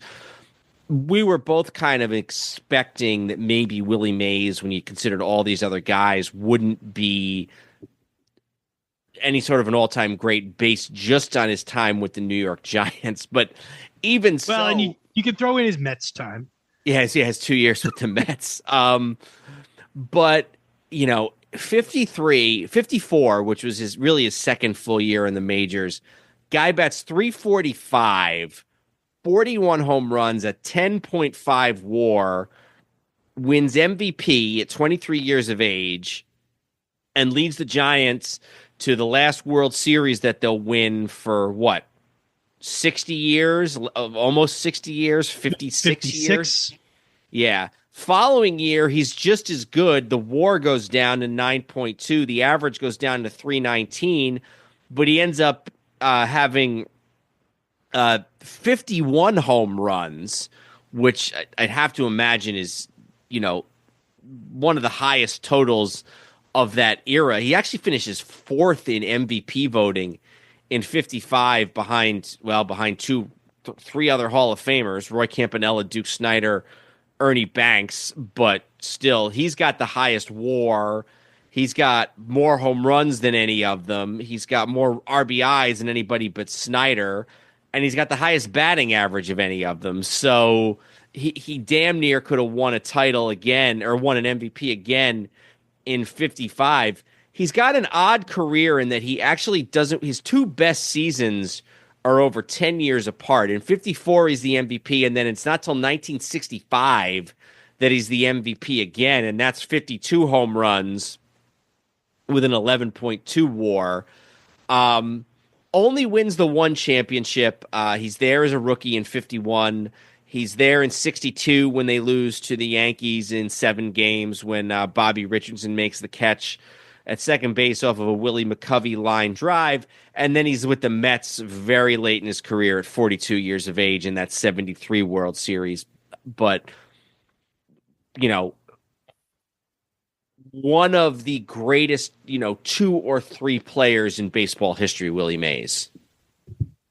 Yeah, is arguably, and you have to say arguably because there's no, you can't point to specific numbers on this, the greatest, defensive baseball player of all time, the 1954, the catch in Game 1 of the World Series in 1954 at the Polo Grounds against Cleveland is the stuff of legends, where he, breaks on the ball and chases it all the way down in that cavernous center field at the Polo Grounds, makes that over-the-shoulder catch. You don't have the modern video of it, so it's hard to really quantify it. For what it's worth, most of the guys he played with said he'd made better catches than that. I think they point to one a few weeks earlier, maybe in Pittsburgh, that he made that was considered a better catch than that. He was, for all of the talk about the Dodgers moving to California and LA, and they won right away, the San Francisco Giants got a just entering his prime Willie Mays, and he sort of defined baseball in that area for a very long time. Did have to overcome some early issues where he was being compared unfavorably to Joe DiMaggio in San Francisco. But once he got, up and running there, was essentially for 60 years, the god of professional sports in San Francisco. I was actually out in San Francisco about a month after he had passed, and they obviously always have lots of tributes to Willie Mays up at the stadium and across the street, but even more so this past year, having just been a few weeks or a month after his death. He also has to overcome Candlestick Park, which is nobody's idea of a hitter's park. His career high for home runs, it takes him a few years to adjust, I guess is the best way to put it. He goes from 41, 51, 36, 35, and then he starts to really go down 29, 34, 29, and then in 61, it's like he really maybe starts to learn how to hit in Candlestick Park, because then he's at 40, 49, 38, 47, and then 52. In those first couple of years, at least 58, they played at Seals Stadium. Oh, that's a good point. I didn't even think of that. That's a really good point. They were at Seals Stadium in 58, 59. So yeah, that was tough on him too. Yeah. So good point. He has got to be one of the last living Negro League players. I know there are probably some guys still around who played in the Negro Leagues in the late 40s and early 50s, but you talk about eras dying. That's another one, a guy who played in the Negro Leagues. Yeah, you're right. And, again, the story of Willie Mays, if you have to condense it, is as a San Francisco Giant. But there's that famous footage. I did see somebody after he died tweeted out as rarely seen footage, and a bunch of people were like, this is not rarely seen footage. It's all over the place for 30 years. But of him playing when he was with the New York Giants in the early 50s, playing stickball with the neighborhood kids in Harlem. And that's an era of the world of New York that doesn't exist and hasn't existed for, many decades at this point. And to think a guy who, he was on deck in the Bobby Thompson game in 1951. And then he was just the baseball he was involved in. He was, close with Barry Bonds. I think Barry Bonds was his godson. And that's exactly right. Was a staple at those games. And you kind of knew this year the timing. They did a baseball game, what they've done in the summer every year now, different sort of attraction games. And they did one at the Birmingham Black Barons Stadium. Rickwood Field, yeah. And Willie Mays, like a week before, or maybe just a couple of days before, said he wouldn't be there. And you kind of wondered at that point, the guy's in his 90s. He's announcing he's not going to be there. And I think he died within a day or two of that. Yeah, it was not long after. It was definitely not long after.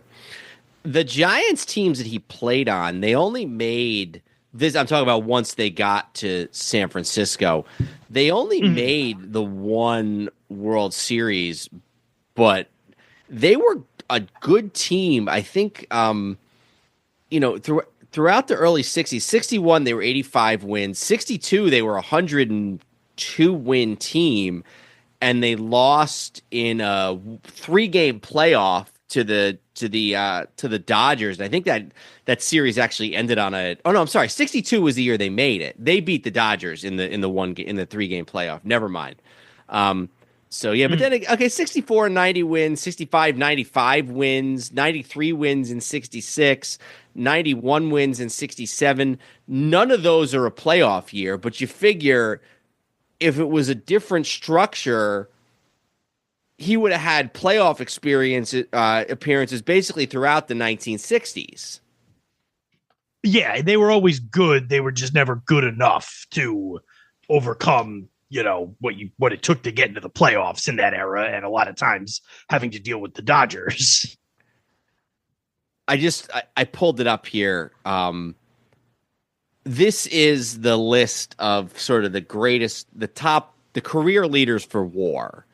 And it's mostly position players, but I guess there's a couple pitchers. Here's the top 5 in WAR all time.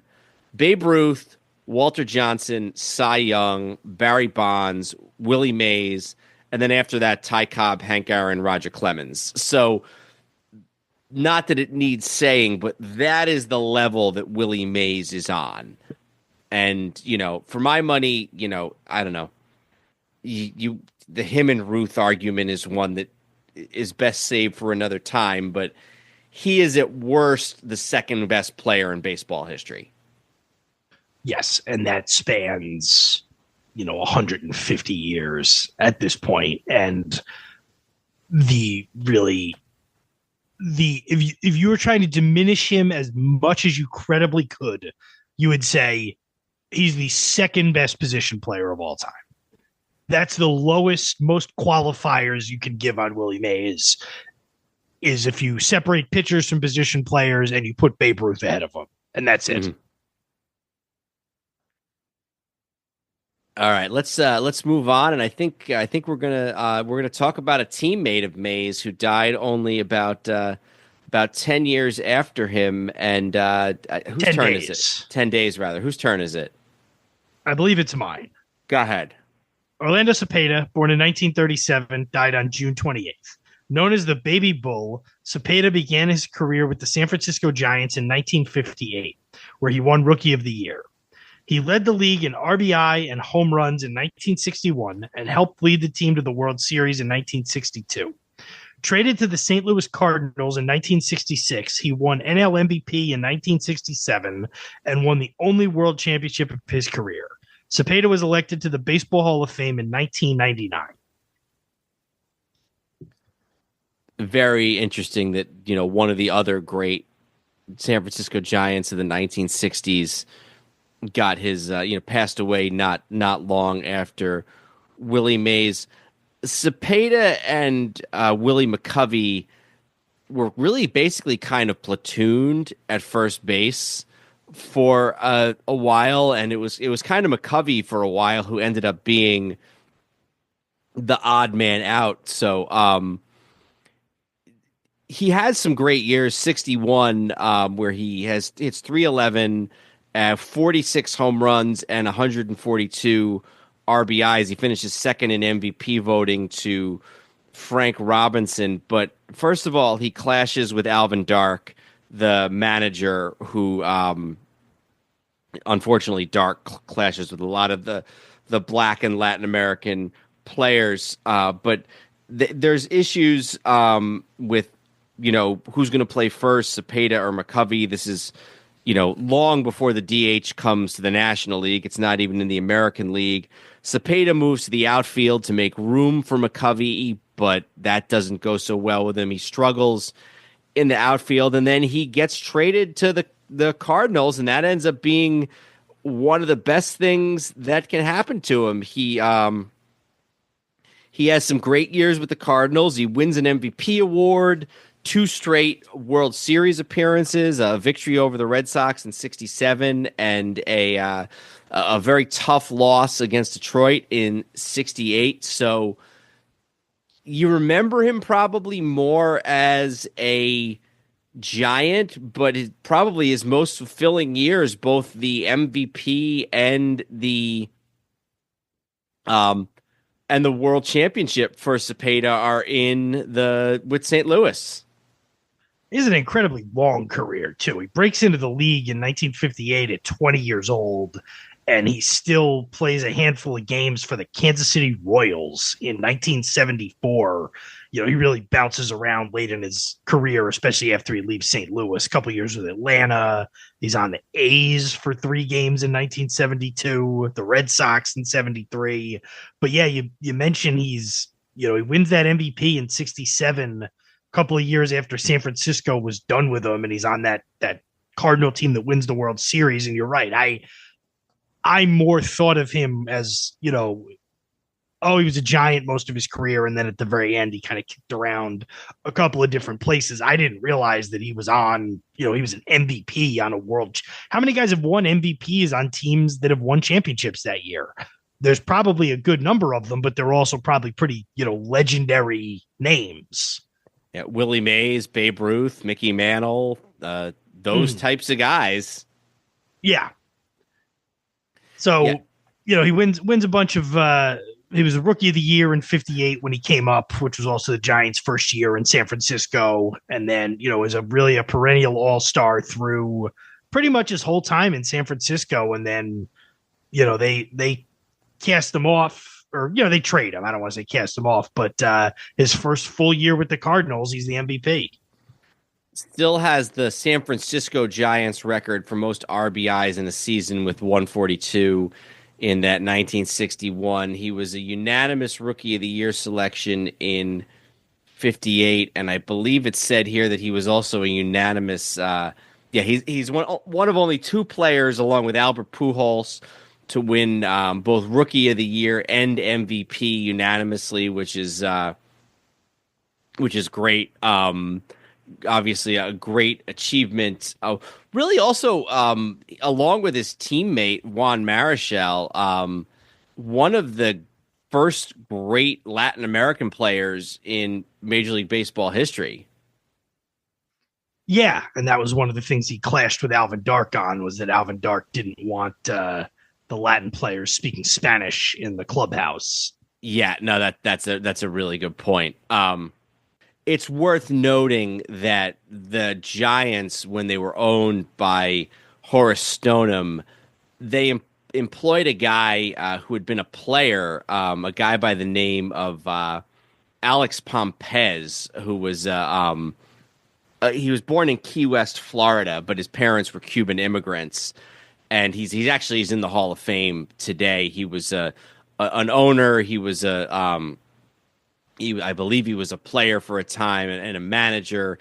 He's in the Baseball Hall of Fame, and sort of major figure in the Negro Leagues, and later hired by Horace Stoneham in the New York Giants. And Cepeda is perhaps his greatest achievement as a Giants scout. So one Hall of Famer in Alex Pompez, bring another Hall of Famer in Orlando Cepeda to the New York Giants. And if you want to really want to stress it, I believe that Horace Stoneham is in the Hall of Fame as well. So Hall of Famers all around on that Giants team in the 50s and 60s, pioneering with Latin American players. And that's the end of episode 1 of our 2024 In Memoriam special here on Hello Old Sports. We'd like to thank George, Mark, Darren, Joe, Bob, Zachary, and Jeremy for joining us. As always, I appreciate Andrew for joining me on these marathon sessions, and also you, the listeners, for sticking with us these last 3+ hours. Any mistakes we made, such as when I accidentally called Mercury Morris Jim Kick a few minutes ago, we apologize for sincerely. We'll catch you with part 2 in a few weeks. Goodbye, old sports. This podcast is part of the Sports History Network, your headquarters for the yesteryear of your favorite sport. You can learn more at sportshistorynetwork.com. Hey there, sports history fan. This is Arnie Chapman, a.k.a. the Football History Dude, and I hope that you enjoyed this recent episode presented by the Sports History Network and were able to learn some good old-fashioned sports history knowledge nuggets. I started the Sports History Network back in 2020 with the mission to help podcasters find a community of like-minded sports history nerds, as well as helping aspiring podcasters to start their own shows.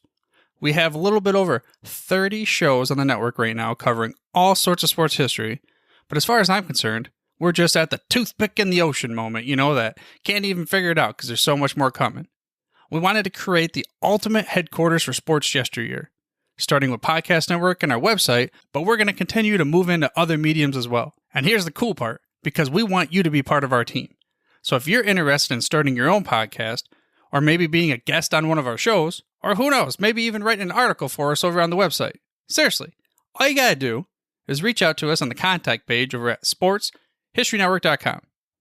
You can be as technologically savvy as a Neanderthal tapping on a stone trying to figure out this whole hieroglyphics thing back in the day.